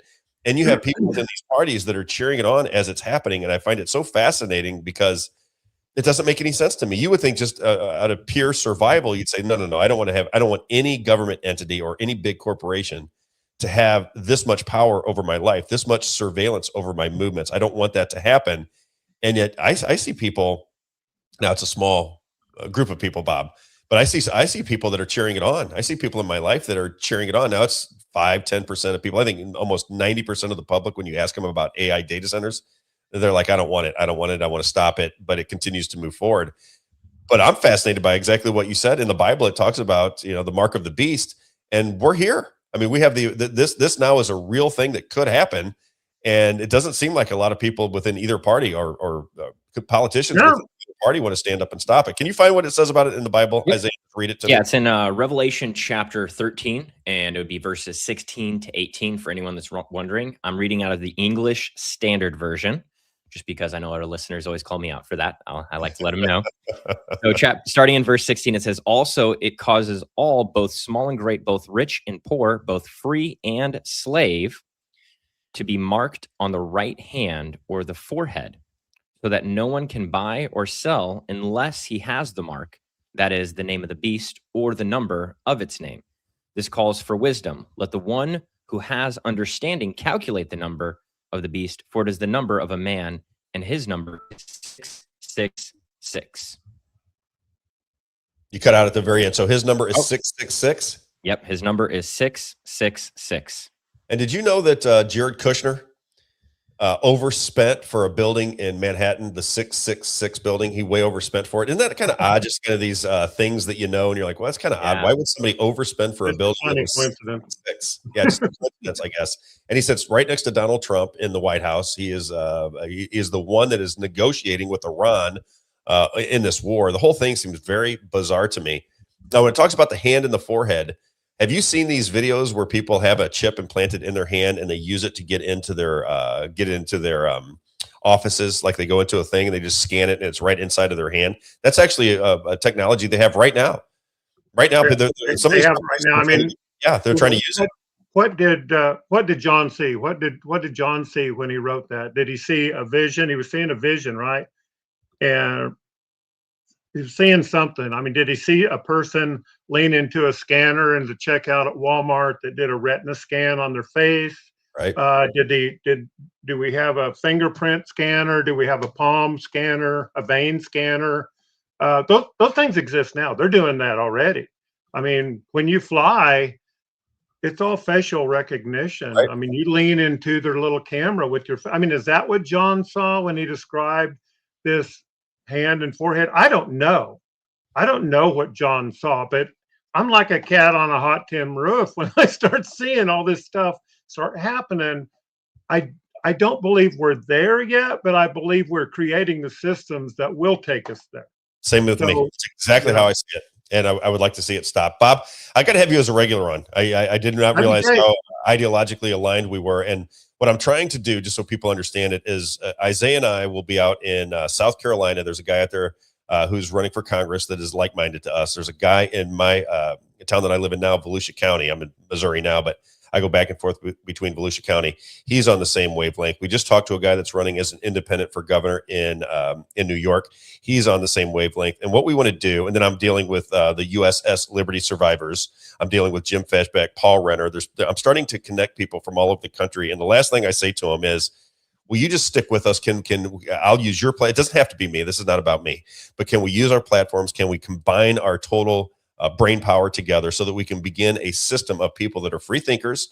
We'll use all of our people that are following us. We'll create the conversations. We'll create the content so that we have a forum to express what we think is happening. And this is what I say to everybody, Bob. I think this is how you change minds. When you can predict the future and people start to recognize that you're predicting the future in mass, right? It can't be just a few people. But if you have hundreds of thousands, millions of people that are combined with all of these platforms, and you say, here's what they want to do with the AI data centers, here's what they're doing with the digital currency, here's how they're ripping you off between this uniparty, and you can start to predict futures, I think it grabs people's attention, and all of a sudden you can have an awakening. I don't think you can have an awakening with the systems we have now, because if you're married to Fox News or you're married to CNN or the Washington Post or all these different things, they are selling you an agenda that is not reality. It just feels like it's reality because you watch it every day. It gets in your subconscious and you think this is the way the world works. It's not.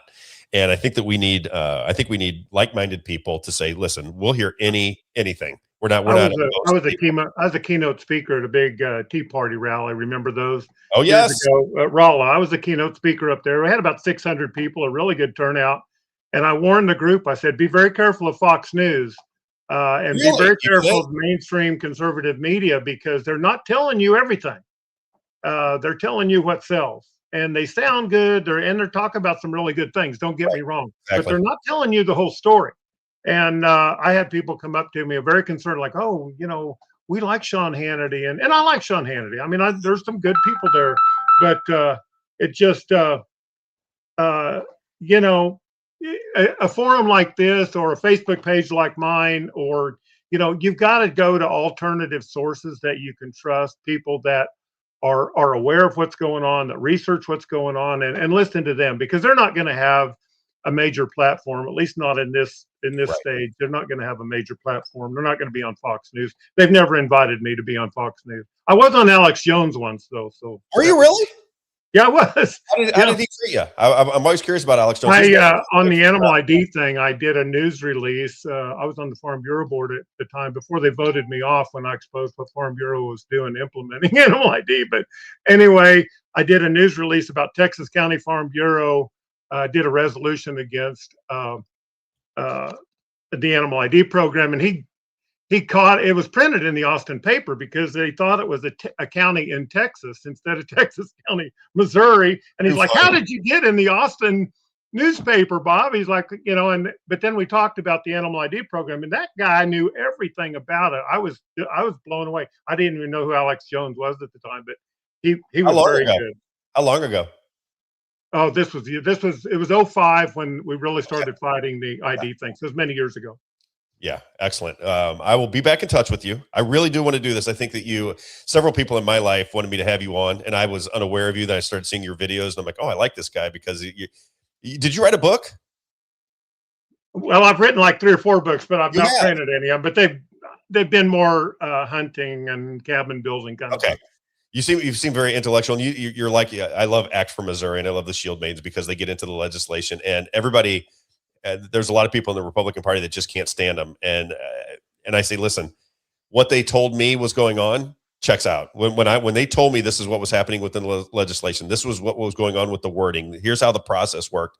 I started paying attention to that, and all I'll say about ACT for Missouri and Shield Maidens of Missouri is they turned out to be right. They just turned out to be right. I didn't know. I mean, I'm the most skeptical. Isaiah will tell you. I thought he was a CIA agent when he started. Stacy Shore. I met Stacy Shore years ago. We had a group here. A Property Rights Coalition. I was co-chair of that for quite a few years, very involved in it. We had Stacy Shore come about, I can't remember, the driver's license thing and the identification thing that they did with that. But anyways, I've known her for years. She's just great. I love Stacy, and she puts out great stuff. And she's with the Shield Maidens and all that. Her daughter's in the legislature. That's right. Yeah. Pleasure meeting you for the first time, my friend. I really appreciate what you're doing. Keep up the good work. Keep putting those videos out. I'll share them. We'll stay in touch, and one of these days we'll have a big conference where we have a lot of people from all over the country, and we'll begin the movement in a real way. Okay, I'm with you. Bob Parker, everybody. Thanks, Bob. Have a great day. You too. All right, Isaiah. I like him. Yeah, me too. Really? That was Super better smart. than I was anticipating. Yeah, very bright guy. And well, you always like people that kind of share your opinion. And again, this is an opinion, right? This is our opinion as to what is happening. And I continue to say that people that get annoyed with us, that get aggravated with us, that think we're doom and gloom. I'm not doom and gloom at all. At all. I'm Isaiah. Black-pilled. We're black-pilled, apparently. You work with me every day. Is there anybody happier than me? Yeah. Am I happy? No. I mean, the other day, I was, I'll just tell you guys for real, this was a real scenario. We get done with the show when I was with Rob and we were setting up the new camera. So I stayed there and did the show in person with him. And I'm still cleaning up, and I'm like, oh, we got to do this and this. And Rob's like, hey, I'm ready to eat lunch. Let's go. We got. I'm hungry. We need to go eat lunch. But I mean, I have a great life. I have a great family. I have the greatest network of friends you could ever want. I have the advertisers that have been good to us when I left. Just shows you how lucky I am, right? Blessed, if you want to put it in those terms. I have a great life with a great wife, great kids, great family, great infrastructure, great history. I've seen the world. I've done everything in my life that I wanted to do already. I'm 56 years old. Anything above and beyond this is icing on the cake. So I'm not doom and gloom. What I am is frustrated because I think we're looking at the world through the wrong lens. We have to look through the world, in my opinion, as stewards of this universe, We have to be kind to one another, even with people we disagree with. But that doesn't mean that we are pushovers and wallflowers. That's not what I'm saying. I'm not saying that you can't get angry and you can't get upset. I do it.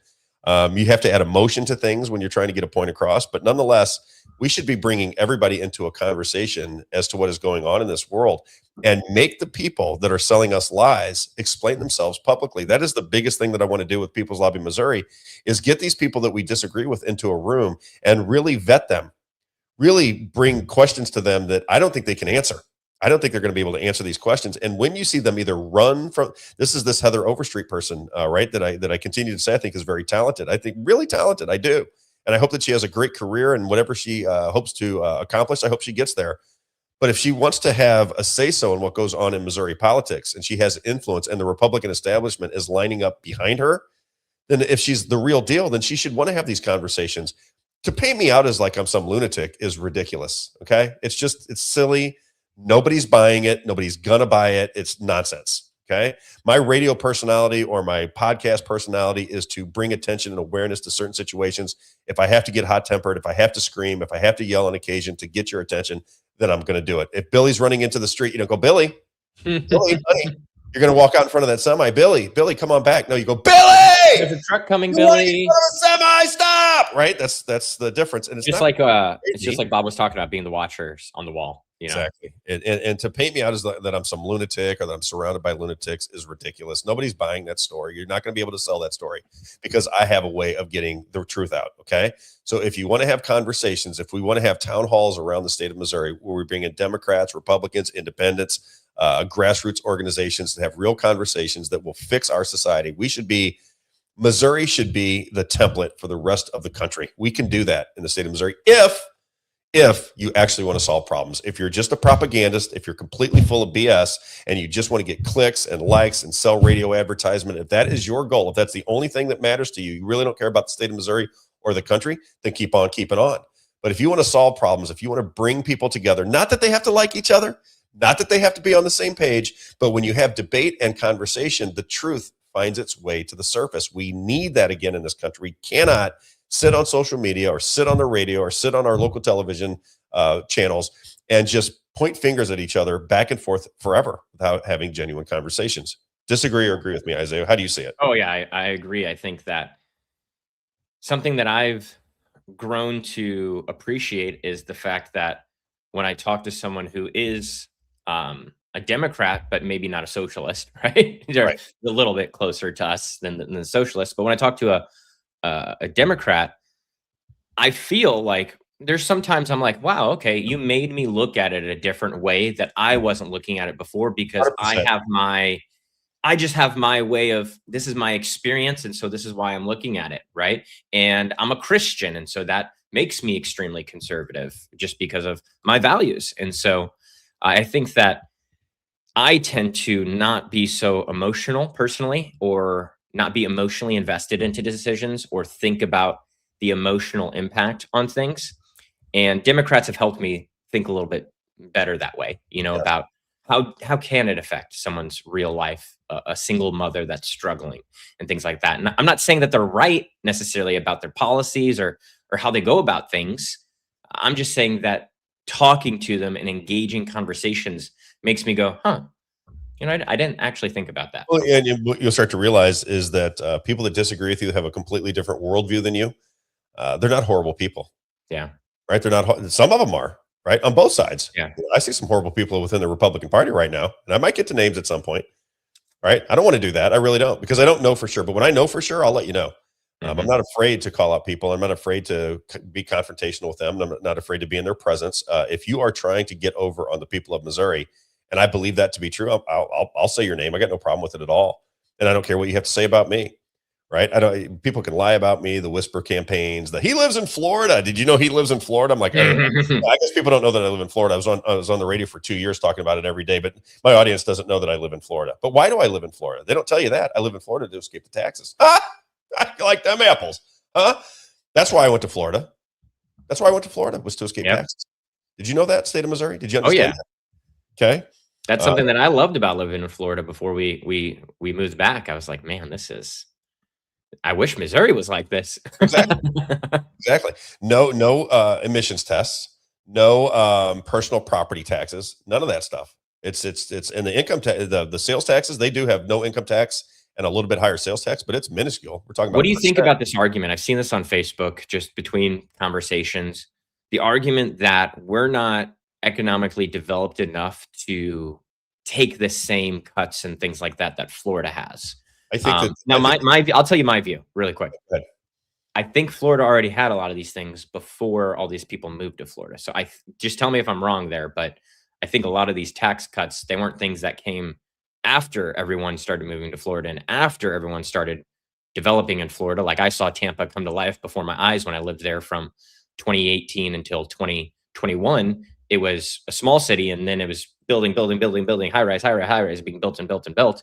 Am I wrong about that, or what do you? I think it's primarily true. One of the things about Florida that people don't understand, because I always go, you got the Disney money coming in, and you have all the waterfront property. What's different about Florida is it was a major political state because of the size of it, and the politicians were in there, and the people of Florida got very wise to politics, right? Because everybody was fighting for that state because they thought they had to win it to win the Electoral College. Florida is a political state because everybody was vying for their to win the state. So, when DeSantis it used to be a swing state, like Larry Sharp said yesterday. Correct. It was a swing state, but you had all of the politicians coming down in there, and you have a very politically savvy group of people. It's 20 million people in the state of Florida, roughly. You have many major different cities, and you would have the politicians crisscrossing around Florida, Donald Trump included in 2016, 2020, and 24. You're crisscrossing across Florida, and they had to be very active. You don't see those people coming to Missouri. All right. If they come to Missouri and they have conversations in 5 or 6 of your cities over the course of a month, you have a lot of people invested in the conversation, and people of Florida got invested in the conversation. And when life wasn't going well for them, they said, what the hell's going on around here? Let's dig into the politics of the day. And it's a more politically savvy state. It just is, just by the nature of the importance of the state in the Electoral College. That's just the reality of it. And when you got 20 million people, it doesn't take but a handful. If you say 3% of 6 million people or 7 million people in Missouri, that's less people than 3% of 20 million. 3% of 20 million get active. When they get active, you better watch out, Jack, because they're coming. And people of Florida are, they wrestle alligators, and it's a whole different breed down in Florida. They do not play games. It's a very volatile state, a wonderful state. I love Florida. I do. I love it. I love it. I love it. I love it. I understand why my wife doesn't want to leave it, right? Because we talk about it all the time. And I just think that Florida handles their business a little bit more appropriately because it is a relatively blue and red state. You understand what I'm saying? It is kind of split down the middle. You got the major cities like Miami that are almost all Democrat, but then you go up into the Boot Heel, Tallahassee, and so forth, and it's more Republican.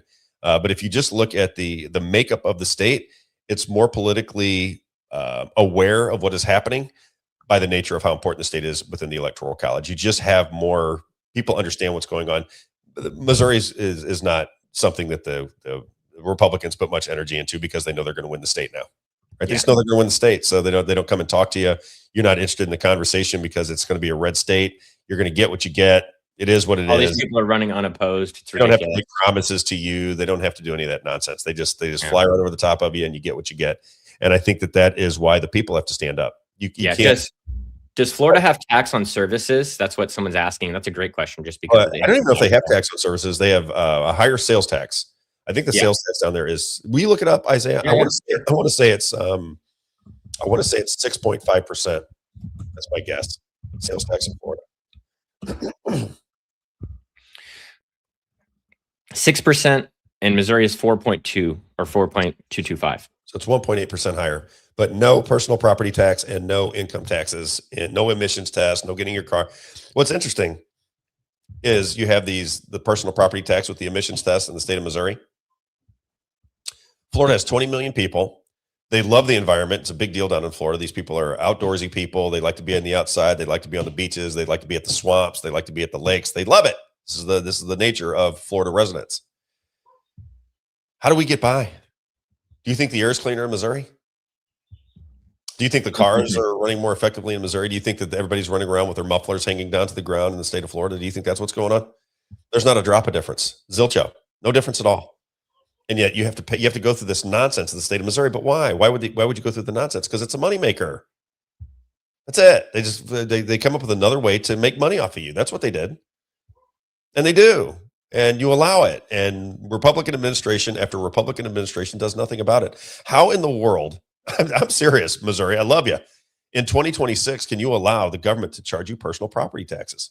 How can you allow that to happen? I don't care if it pays for your schools, your gymnasiums, you got to come up with another way of getting it done. The idea that you would pay a tax on the car that you have to drive and gasoline tax, so you pay your car and the gasoline that gets you to your job where you pay income taxes. How can you allow that to happen without a pushback? How can you go to these people and say, can't you find some kind of economist that can tell you how to solve this problem without taxing me on everything that I think I own? Property, personal property, your boats, your cars. I have people that are in the construction business that pay sometimes $10,000 to $50,000 on personal property taxes for their trucks to drive. And then you raise the tax on, or you raise the gasoline tax on them, and then you raise gasoline itself from $2.89 to $4.39 in a month. I mean, how do these people survive? Do you think Walmart's going to go away? Walmart's going to figure it out. You think Lowe's is going to go away? They're going to figure it out. Target going to figure it out? They're going to figure it out. You know who's not going to figure it out? Is the general contractor that's trying to make some money. Speaking of, we've got to get some advertising in here. Oh, yeah. I just wanted to show this because I didn't know Missouri is number 12 of the 50 states in the highest taxes. 12th. Missouri's average tax rate, including local sales tax, is 8.44%. Let's talk about socialist Illinois that we always talk about, right? You'd think it'd be astronomically higher, but I was surprised to see it's 0.5% higher. Isaiah, when I lived in Chicago, the Chicago suburbs for about a year, 92, 93. And I came out of Chicago. I worked at Nordstrom's at Oak Brook Mall, sold shoes. Okay. I know exactly where that is. I made $27,000, I think, working about 8 months out of there. I would have made a good living there. I mean, we sold a lot of shoes out of that place, and it was 9.5% commission, I think it was. And I think I made $27,000 in about 8 months. Okay. Mm-hmm. That was in 1992, 93. I came home with $7,000 in my pocket back in those days. So as much as you think that they paid higher, there was more business, there was more economic activity. Yeah. So the reality was I'd worked at Dillard's here in St. Louis selling shoes. I'd worked at a place called Backstage Shoes at Chesterfield Mall selling shoes. The only time I was able to put away money is when I went to Chicago. I came back, I think it was $7,000 I had, and I paid off my car. So at 23 years old, I'd paid off my car completely, and I had $7,000 in the bank in 1992, 93, and that was all done in Chicago. How about Melissa? 10.55% in Seattle. Melissa, I used to spend a lot of time in Seattle. A lot of time, because that's where Nordstrom's headquarters was. I was just talking about them. When it's pricey up in Seattle. Let me tell you something. Yeah, when I was working for a software company, they said, "Do you want to move to Seattle or Tampa? You can choose." I was like, "Oh yeah, I think I'll go to Tampa, no problem." And I looked at Seattle to move there because it is a cool city. It is. You know, the Pacific Northwest it's beautiful down there. Beautiful, right? And so when I was looking at it, I was like, okay, let me weigh this option at least. And so I was weighing the option of living right across the border in Oregon because there's no taxes there. And then there's no there's something in Washington that I think it's like sales tax or something like that that's lower, that's none. But it was like interesting. It's like, oh, if you live here and shop here, you can kind of get out of taxes completely. That's what they're talking about here, right? Because they're basically saying if you up the sales taxes and you border a state that has lower sales taxes, all of your big purchases like cars and things that you would be taxed on that really make a difference, you would just cross the border and buy it in a lower sales tax area. Yeah. Right. And that saying that it does say that Florida is exempt on services. And correct me if I'm wrong, but that's what they're proposing here in Missouri to tax. Haircuts. Right. Instead of they're cutting taxes, aka shifting taxes. Right. But you also have to look at it as how this thing's going to play out if we end up with a cashless society, which I think they're moving toward a cashless society. Listen, if that is conspiratorial, I apologize, but I think that's where they're moving it. And I would say every indication of the things that they're doing would lead you to believe that's a distinct possibility, right, Isaiah? I mean, if you just look at what you can. Why would we think that's possible? Have you walked into these Amazon stores yet, where you walk in and you don't? I've never bought anything from Amazon. I think you did with my money the other day. Yeah, you're so mad. I know. from the camera, and I said, I don't use Amazon. I believe. Listen, I think Amazon is the devil. I mean that sincerely. Oh no, they I had to fly. Microwave generation. I had to fly in. So I was working for a company called Earth Shoes. Okay. We did about 50 to, I think when I left, they were doing about 50, $60 million worth of business. And we had a big customer that was Amazon. And there was a guy named Gary that was running the show there. And I was in Boston. Our offices were in Boston. I had an apartment in Boston. I'd go up and I would stay there for a couple of weeks in Boston. And he calls me into the office and he goes, hey, we're going to cease to do business with Amazon. I go, really? I go, you sure about it? I mean, we're doing a lot of business with them. I go, why? And he said, because, and I love him for this reason to this day. And there'll be people that know him that are listening to the show right now that are in the shoe business. And he said, I want to protect the independent retailers. That's who built us. That's who supported us from jump.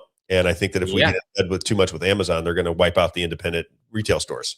Yeah. I think that's why they ended up having to basically allow retailers to sell on their platform. Yeah. Well, that ended up being a little bit of a kind of a ripoff too. Yeah. So I have to go in. This is a true story. I swear on everything that's holy. I fly into, where are they? They in Seattle or San Francisco. I can't even remember where they're at, Seattle or San Francisco, but I went to their building. They had protesters out in front of it that were protesting the conditions to work at Amazon. So I noticed that right when I got there. I go into the building. It is this maze of cubicles and small office buildings. That's all I remember was, how does anybody find out where they're going in here? It was a maze when I went into Amazon's building. And I sit down, this lady that was my buyer in divisional. So I had them both sitting there. And I said, listen, I just come here to do this in person because you guys have been good to me. I liked working with them. I mean, they were nice people. And I said, we're going to shut down our business with Amazon, primarily because we're just doing it out of respect for our independent retailers. They built our business. They have stood by us through thick and thin. And we're beginning to hear a lot of negative feedback about your pricing schemes versus theirs. They can't compete with you. And so we're going to pull our shoes off of your websites and we're just going to go with the independents. And I apologize. I love you. I'll give you a hug, this and that and the other. So the divisional, when we get done, because there's no meeting now, I was really there for 5 minutes to tell them we were not going to do business anymore. So we're breaking up. See ya. We're breaking up. Exactly. So I'm walking out the door and the divisional, which is, it goes buyer divisional. Do you know the system in retail and wholesale? You have a buyer, then you have a divisional, then you have a general manager, and then you get into the presidential level and that kind of thing. So we're walking out with a divisional who writes the budgets for each brand, right? That's what she does. She writes the budgets for the brands. And I'm walking out and she goes, I think you made a really wise move today. And I said, well, honestly, it wasn't my decision. This was a decision coming from Gary. And she goes, I just think you made a wise decision. I said, why? She goes, it's just a good decision. She wouldn't tell me why. She goes, ultimately you made a really good decision. Because I think that they had backroom conversations. This is what I took away from it. I don't know this to be true, but I took it as though they knew that they were going to squeeze the little guy out. That's the plan. And look at Walmart. Look at Walmart. When I was a kid, and people love Walmart. They love it. Well, isn't that what Zappos? I mean, I love Silicon Valley. I've studied it my whole life since I was a kid. Yep. That was my dream, was to work in Silicon Valley, and I did it, which is pretty awesome. But you worked in San Fran. We talked about that yesterday. Yeah. And but I remember reading the Zappos story, and because it was a I don't know what Zappos is. It was a retail shoe sales company that was all on the internet, and it really changed the game for online retail in a big way. I think that it had a big impact. If you can correct me wrong, Rob. No, I think Tony Hsieh is the one who started Zappos, which was out of Vegas, and I loved working with Zappos. What a wonderful business! I don't know what it is like now, but it was at the time. And so Tony Hsieh was he had started some form of tech business. I think he made $20 million out of it, and he hooked up with a guy that was a bigwig at Nordstrom's, and they got into, because the Nordstrom's guy knew how to pick the shoes. Zappos was going to be direct delivery, just like an Amazon, which Amazon bought Zappos. I'm sure exactly. That was my point. Is that was the $800 million. Yeah, that was the progression of Zappos showed Amazon what was possible. Yep. With things outside of books, right? That's right. Because Amazon started with books, but Jeff Bezos, I have over here somewhere, I have a binder full of Amazon's shareholder letters that I read, and it's a business degree if you read them. I no joke, it's very, very informational. But that was something that they talk about in those shareholder letters, is what their future vision is, and so that was always Jeff Bezos's idea. It was just other people were accomplishing it, and then they just went and acquired those companies, and that's still what they're in the business of, is is acquisitions to this day. Yeah. Just bringing things into the fold and then making them the Amazon way. 100%. I mean, if you just look at the world, and you got to remember, I'm in the wholesale retail business my entire life. So it doesn't make you any brighter than anybody. It just makes you experienced in what you're watching, right? So I started I started selling shoes retail in 1986. Okay. I get into wholesale in 1994, and I'm a competitive guy. I wanted to work up into management. I wanted to run the show. So I get tight with the people that are my bosses. I start to understand what their job is. I get to watch them motivate. I get to watch them build plans, and I start to work up through the system. As I'm working it up, what I start to recognize is the incredible amount of consolidation that's beginning to occur. And it all happened within the last 10 years. And the consolidation is incredible. The consolidation of power in this country from a retail wholesale lens is unbelievable. When I started, there was no Amazon. Now Amazon basically runs everything. It's a monopoly, if you will. And then you look at Walmart. And if you just go back in time before all these things were invented, these were all jobs that were out there at one time. If you wanted to sell jeans, there was Urban, I think it was called Urban Seat. That's what it was called. This was just a jean retailer that was, when I was a kid, what was it called? Urban something, County Seat maybe? I forget what it was, but it was a jean store. So if you needed jeans when you were in high school, you'd go to that place that sold jeans. If you needed a hardware store, if you needed beauty supplies, there were independents everywhere. Electronics. There was Radio Shack is obsolete now, right? all these different stores that created jobs and opportunity and franchises for me and you.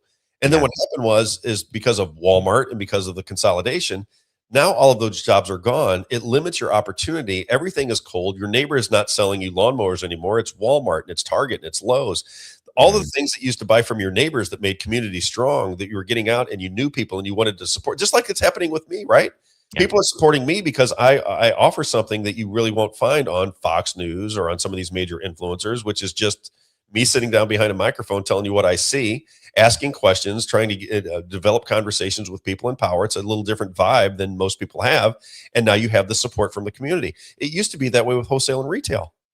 It's the way it used to be. Used to go out and somebody would have a small ice cream shop. My family, my mom's side of the family owned candy stores in South St. Louis back in the day, right? So there were all these little stores that somebody could just open up with a bank loan for $5,000 back in the day, and then they'd support their family. Those days are gone. Everything's being consolidated, and we're allowing it and cheering it on because we want to stand in line at Walmart and park 45 minutes from from the front door and have cameras all over the place where everybody's wearing masks and you're scanning your stuff because there's nobody there to check you out. That's what the world has turned into, and we don't seem to notice, and nobody seems to care. Isaiah, who do you want to go to? Let's we probably got to run through everyone because I got to leave in 28 minutes. Oh, I got a lot to get to too. Okay, let's go through. Let's do Jones Water. Let's do it. JonesWater.com, JonesWater.com for all of your air and water filtration needs. As he likes to say, you'll be the filter or you buy the filter. My man, Everett Jones, again, terrific guy. First thing to a happy, healthy home is clean water, fresh air. Got to get it done. Home or business, doesn't matter. He's our guy, JonesWater.com, 636-899-1040. You'll be the filter or you'll buy the filter. I cannot tell you how much that air filter means to me. Asthma, allergies, I've been feeling very, very good. When I'm at my dad's place where this air filter is at, completely different environment. I can feel that crisp, clean air when I'm sleeping.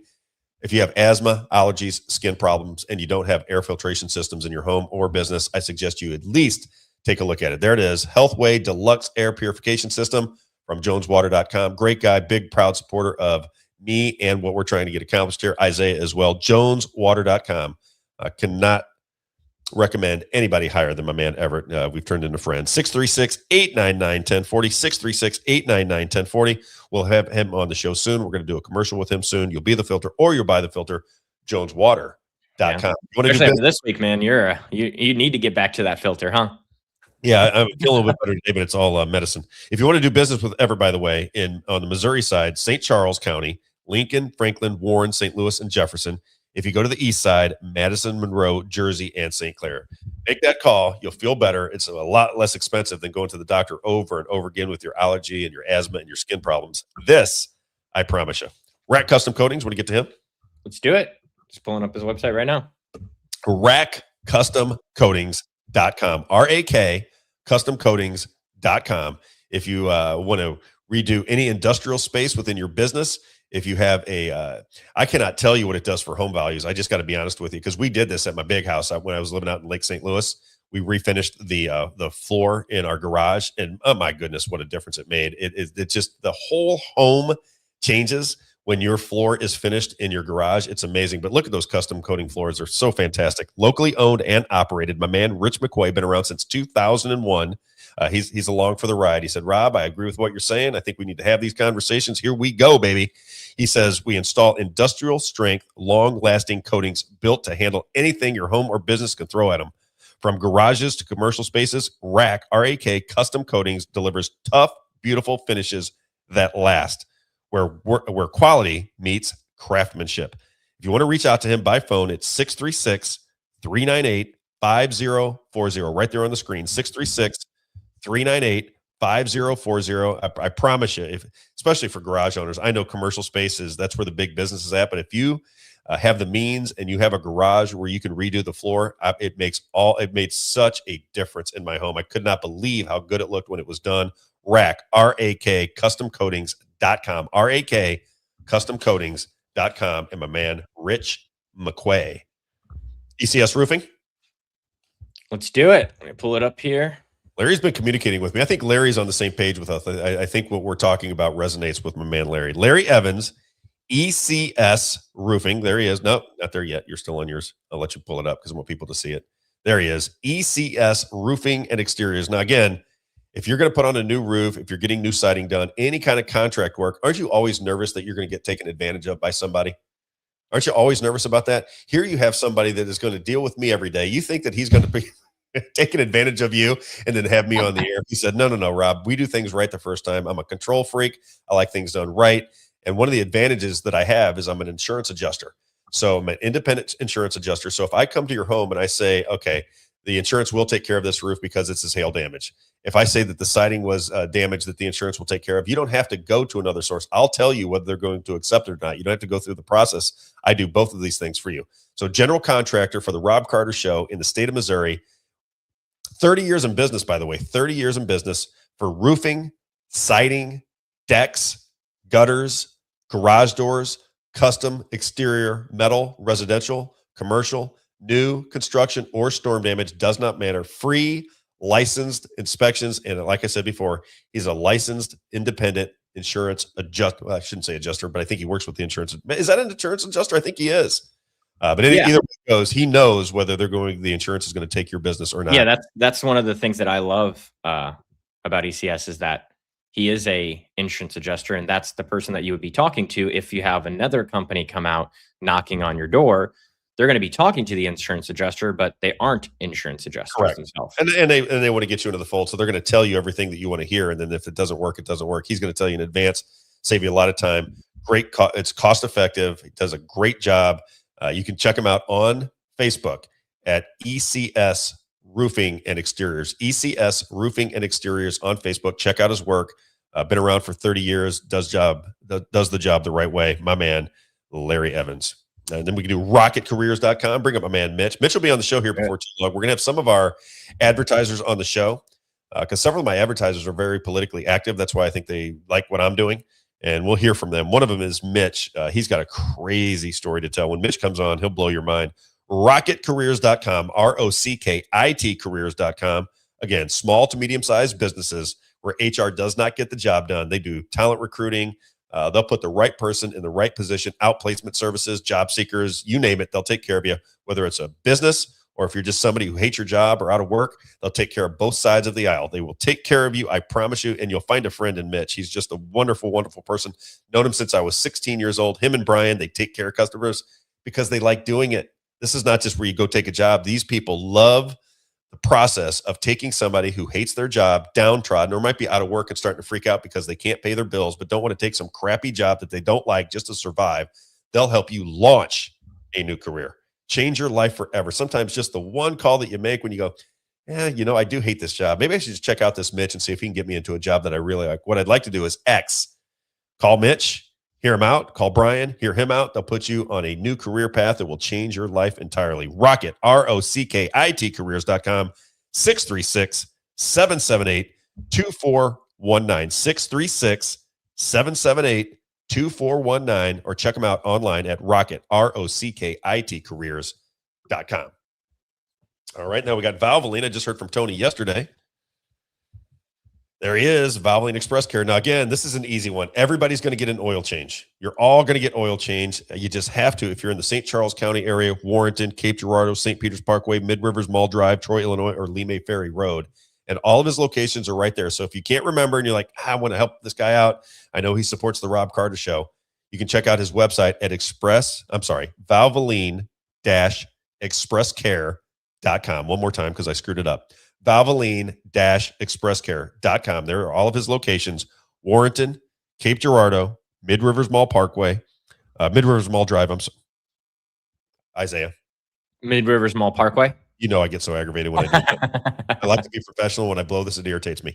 He has locations in Warrenton, Missouri, Cape Girardeau, St. Peters Parkway, Mid-Rivers Mall Drive, Troy, Illinois, and Lemay Ferry Road.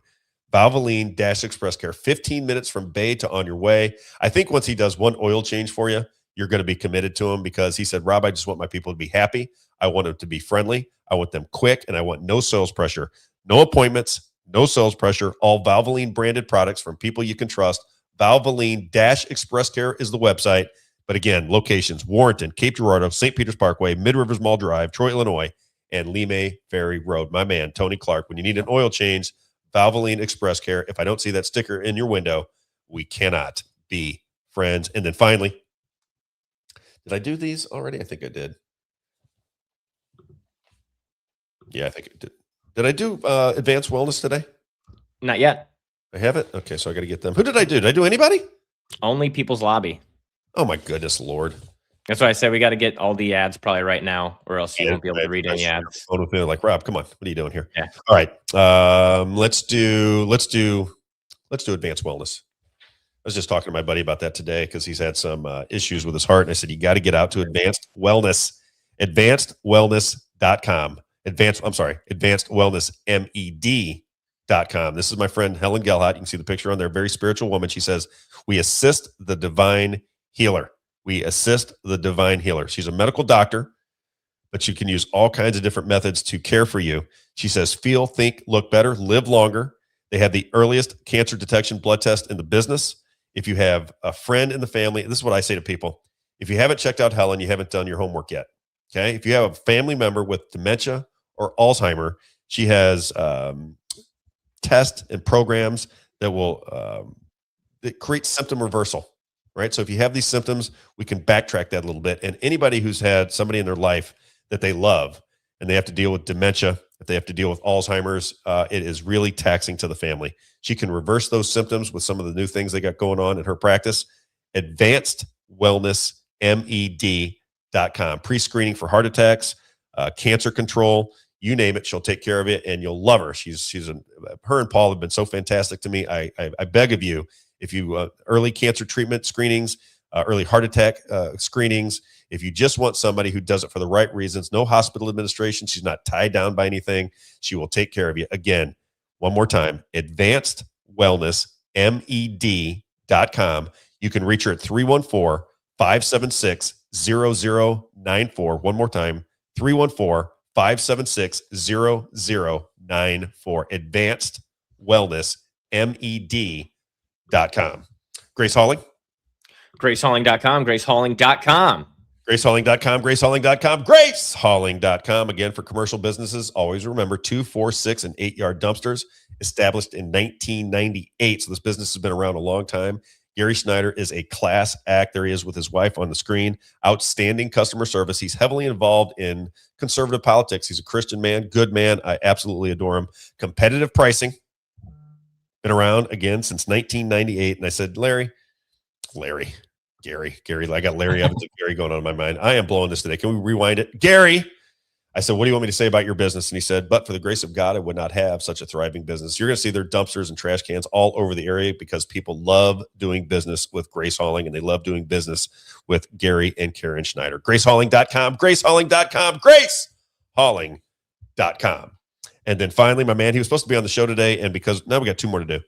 He was supposed to be on the show today, Rick Bavetz. And I said, you know what, Rick, Rick can get long-winded because he likes to tell the story thoroughly, and I love it. I really love listening to him. He knows more about politics and the intel agencies and finance than I do. So when I have him on, I can just sit back and relax and let him kind of carry the operation. Yeah, he texted me that he's coming on Friday. So he's going to be on Friday, yeah. So he would be a regular on anybody's big show. When you can pick his brain, take advantage of it. YourCaringAdvisor.com. My man Rick Bavetz, 314-671-0525. Biblical principles with your money. And I say, as I say every day, if you get a second, third, fourth, or fifth opinion, it doesn't matter to me, but you should definitely get Rick Bavetz's opinion on your money. If you're nearing retirement and you have money to protect, if you have money to grow, he knows everything about the political landscape, the currencies, everything. He's a wealth of knowledge. You'll feel a lot better when you get off the phone with Rick Bavetz. And to second that, he's done great with our money. If my wife is listening, she'll give you the thumbs up. She said, oh my gosh, he's made us move our money around twice, and both times, as soon as he did it, we started to watch our money grow. Rick Bavetz, 314-671-0525. Again, 314-671-0525, or you can check out his website, YourCaringAdvisor.com. And then last but not least, because when it is lunchtime, it is time for Moe's Pizza out in Washington, Missouri. Boy, do I love these people. At the corner of Grand and 5th Street, as he likes to say, God owns the place. We just work here.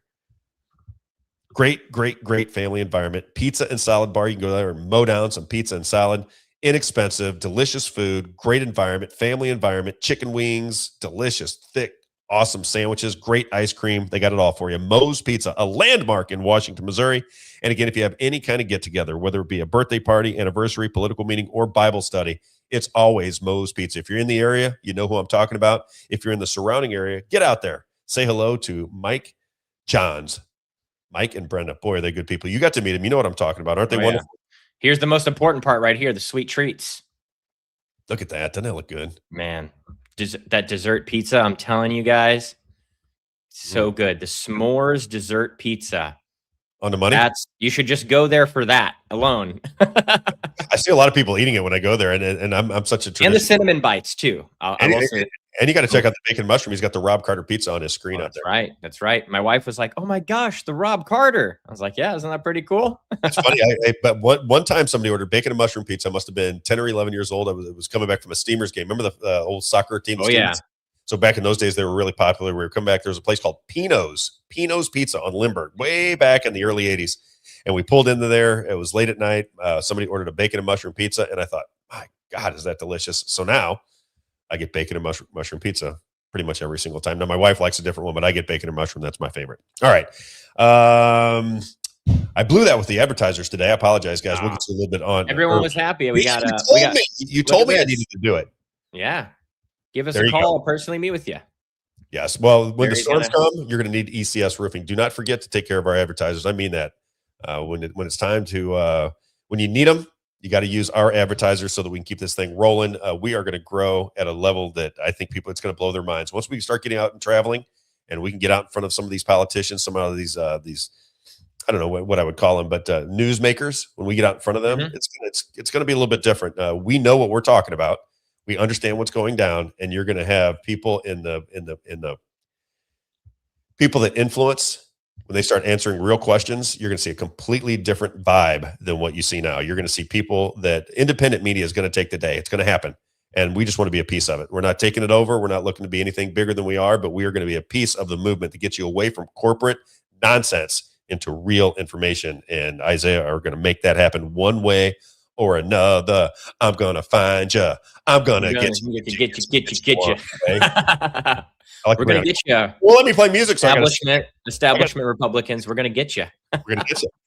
You see what Pamela said here? Just want to say she's moving her money over to Rick Bavetz. Great decision.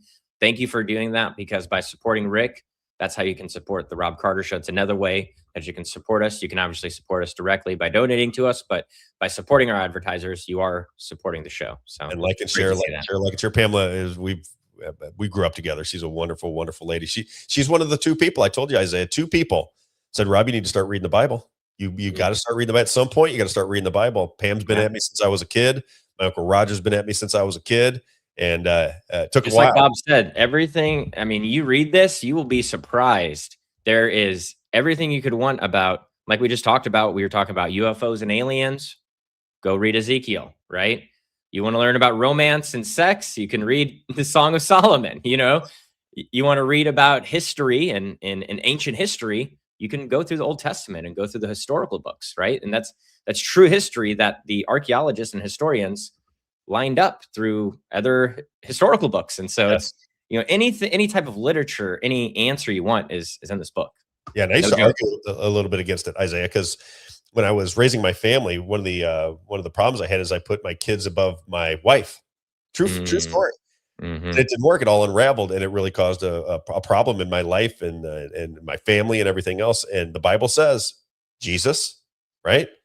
Wife, family. And now I tell my wife, I said, you're outside of Jesus, you're in charge. You know, we are one and together, and there is nothing that will come between me and you, period. I learned my lesson. I'll never do that again. And you got to put your wife on a pedestal. You got to make sure that you're taking care of that lovely woman that takes care of you. And then you know how lucky I am. You're telling me that just the other day at lunch. You're like, oh man, you got a great wife. Yeah. And the family stays together, and then you have a happier life. It's really, that's all there is to it. Because, you know, at the end of it, as you're going through the back end of your life, what do you want to do? You want to be with your family. That's where you want to spend your time. And when you break up the family because you didn't have your priorities straight, because you didn't listen to Jesus, well, then you end up in the situation that I'm in. And I'm just trying to recover from here. All right, got a couple things I want to get to before we leave, because Isaiah's got to leave for an alderman's meeting today because he's a big 5 hours. Yes, 5-hour meeting today. It's for the people, though. It's not for me. I don't want to do the Trump thing today. I'm going to do. Can we do, because COVID is starting to, this whole hantavirus is starting to happen. Can we do clip 12 and 16? So Jeez, John Rich, can you believe it? Country singer. John Rich sounds very familiar. Check out this John Rich. So John Rich is a country singer. He's very tight with Donald Trump. He does not like Lindsey Graham. He's the one that said he wanted to reach across the table and smack Lindsey Graham. And then he had a friend in life for me.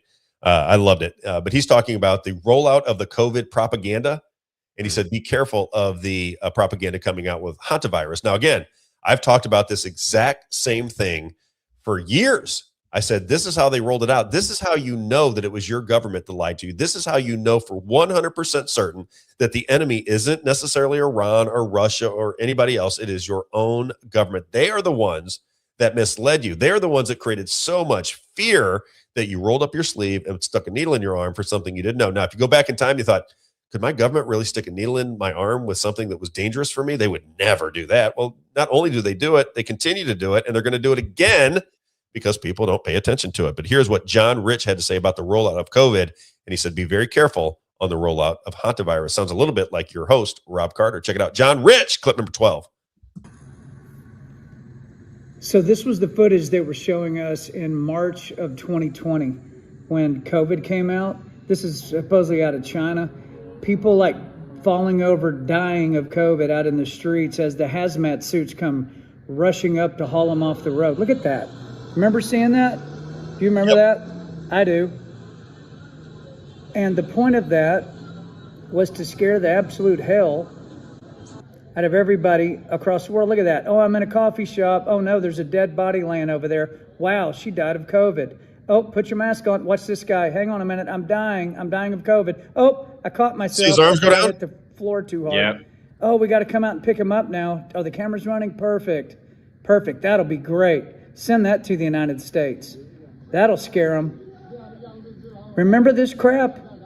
Hazmat suits in the streets. And so we're all sitting around in March of 2020 going, oh my God, this is headed to the United States. And then right after that, Fauci and Birx and all of them came out and said, we've got to put your mask on. You can't leave the house. One thing after another, got to shut the schools down. Everybody's got to lock down forever, kill the businesses, the whole thing. We all know what happened. I had to go dig to find that clip, but it's out there. Guys, that is exactly what they showed us in America and around the world. Did you ever see that happen anywhere else? Did you see it happen in Dallas or Nashville or Kansas City? Did you see it happen in London or Sydney or Tokyo or anywhere else? No. You never saw it happen because it never happened. People were not falling over dead in the middle of the road from COVID-19 and hazmat teams showing up and hauling them out on flatbed trucks. It was propaganda 101. That's the And what fact. did that lead Jack. to? All kinds of horrible things that we're still paying for in this country and around the world. So you know they're about to try it again. Everybody knows that, but I haven't seen that clip resurface. That's how they did it the first time. Be on the lookout for nonsense like that with this next virus that they're saying is probably going to take out the entire world. Don't forget how they play this game. Fool me once, right? You ain't going to fool us twice. Keep your head screwed on tight, use some discernment, and hang tight. I think it's about to get interesting. I just wanted to remind you of that. Unbelievable. I'm ashamed of myself that I bought that. But how would you know any different? It looked real. It looked totally real. But it wasn't. Was it? No. All right. Hang tight, guys. Isaiah. Wow. Not only is it not real, I told people it wasn't real in July of 2021 and went out and started an entire podcast on the propaganda that was so obvious to me. Made me want to puke. Told everybody in advance that this is what they were going to do. I'm telling you, everybody in my life will tell you this is the way it went down. Told everybody, and I had people in my life that hated me for telling them it was a scam. Got mad at me, viscerally mad at me for saying, listen, this is just propaganda. I'm not a doctor, but I can recognize propaganda. Nobody dies of a heart attack and then breaks their fall with their hands. You can just watch these videos and know that this is BS. Could not shake it. Could just because the propaganda was too thick, the fear was too thick, the overwhelming nonsense coming out of Fox News and CNN was just too much for people. They couldn't take it. And it just shows you that you can work on the subconscious mind by telling them nonsense over and over and over again. So here's how CNN is doing. I think this Erin Burnett out front with Erin Burnett. She's the one that's going to sell it for CNN. She's the one that has these fake doctors on there, these charlatans out of Harvard that keep coming on her show. Here's how they're rolling out the CNN propaganda, because now they're telling you that you're going to have to spend 40 days in isolation if you get the hantavirus. And it's not just from rodent to human now. Now it's from human to human. All you got to do is fart and somebody's going to get hantavirus. That's what they're telling you now. I'm serious. This is the way we got to get our plastic bags with our rubber bands then so that the virus can't leak in. Okay. Yes. Check it out. CNN, Erin Burnett. She is the key spokeswoman for the hantavirus. Pay attention because the rollout has begun. Clip number 16. Alan, in terms of the spread and what we understand, All guys from Harvard. Questions, given that you could have people who are from Nebraska, and obviously there's already people around the country who came off of that ship, right? But then these individuals may also be able to return home. I want to play what officials said today about how they're describing the spread. Here's what they said.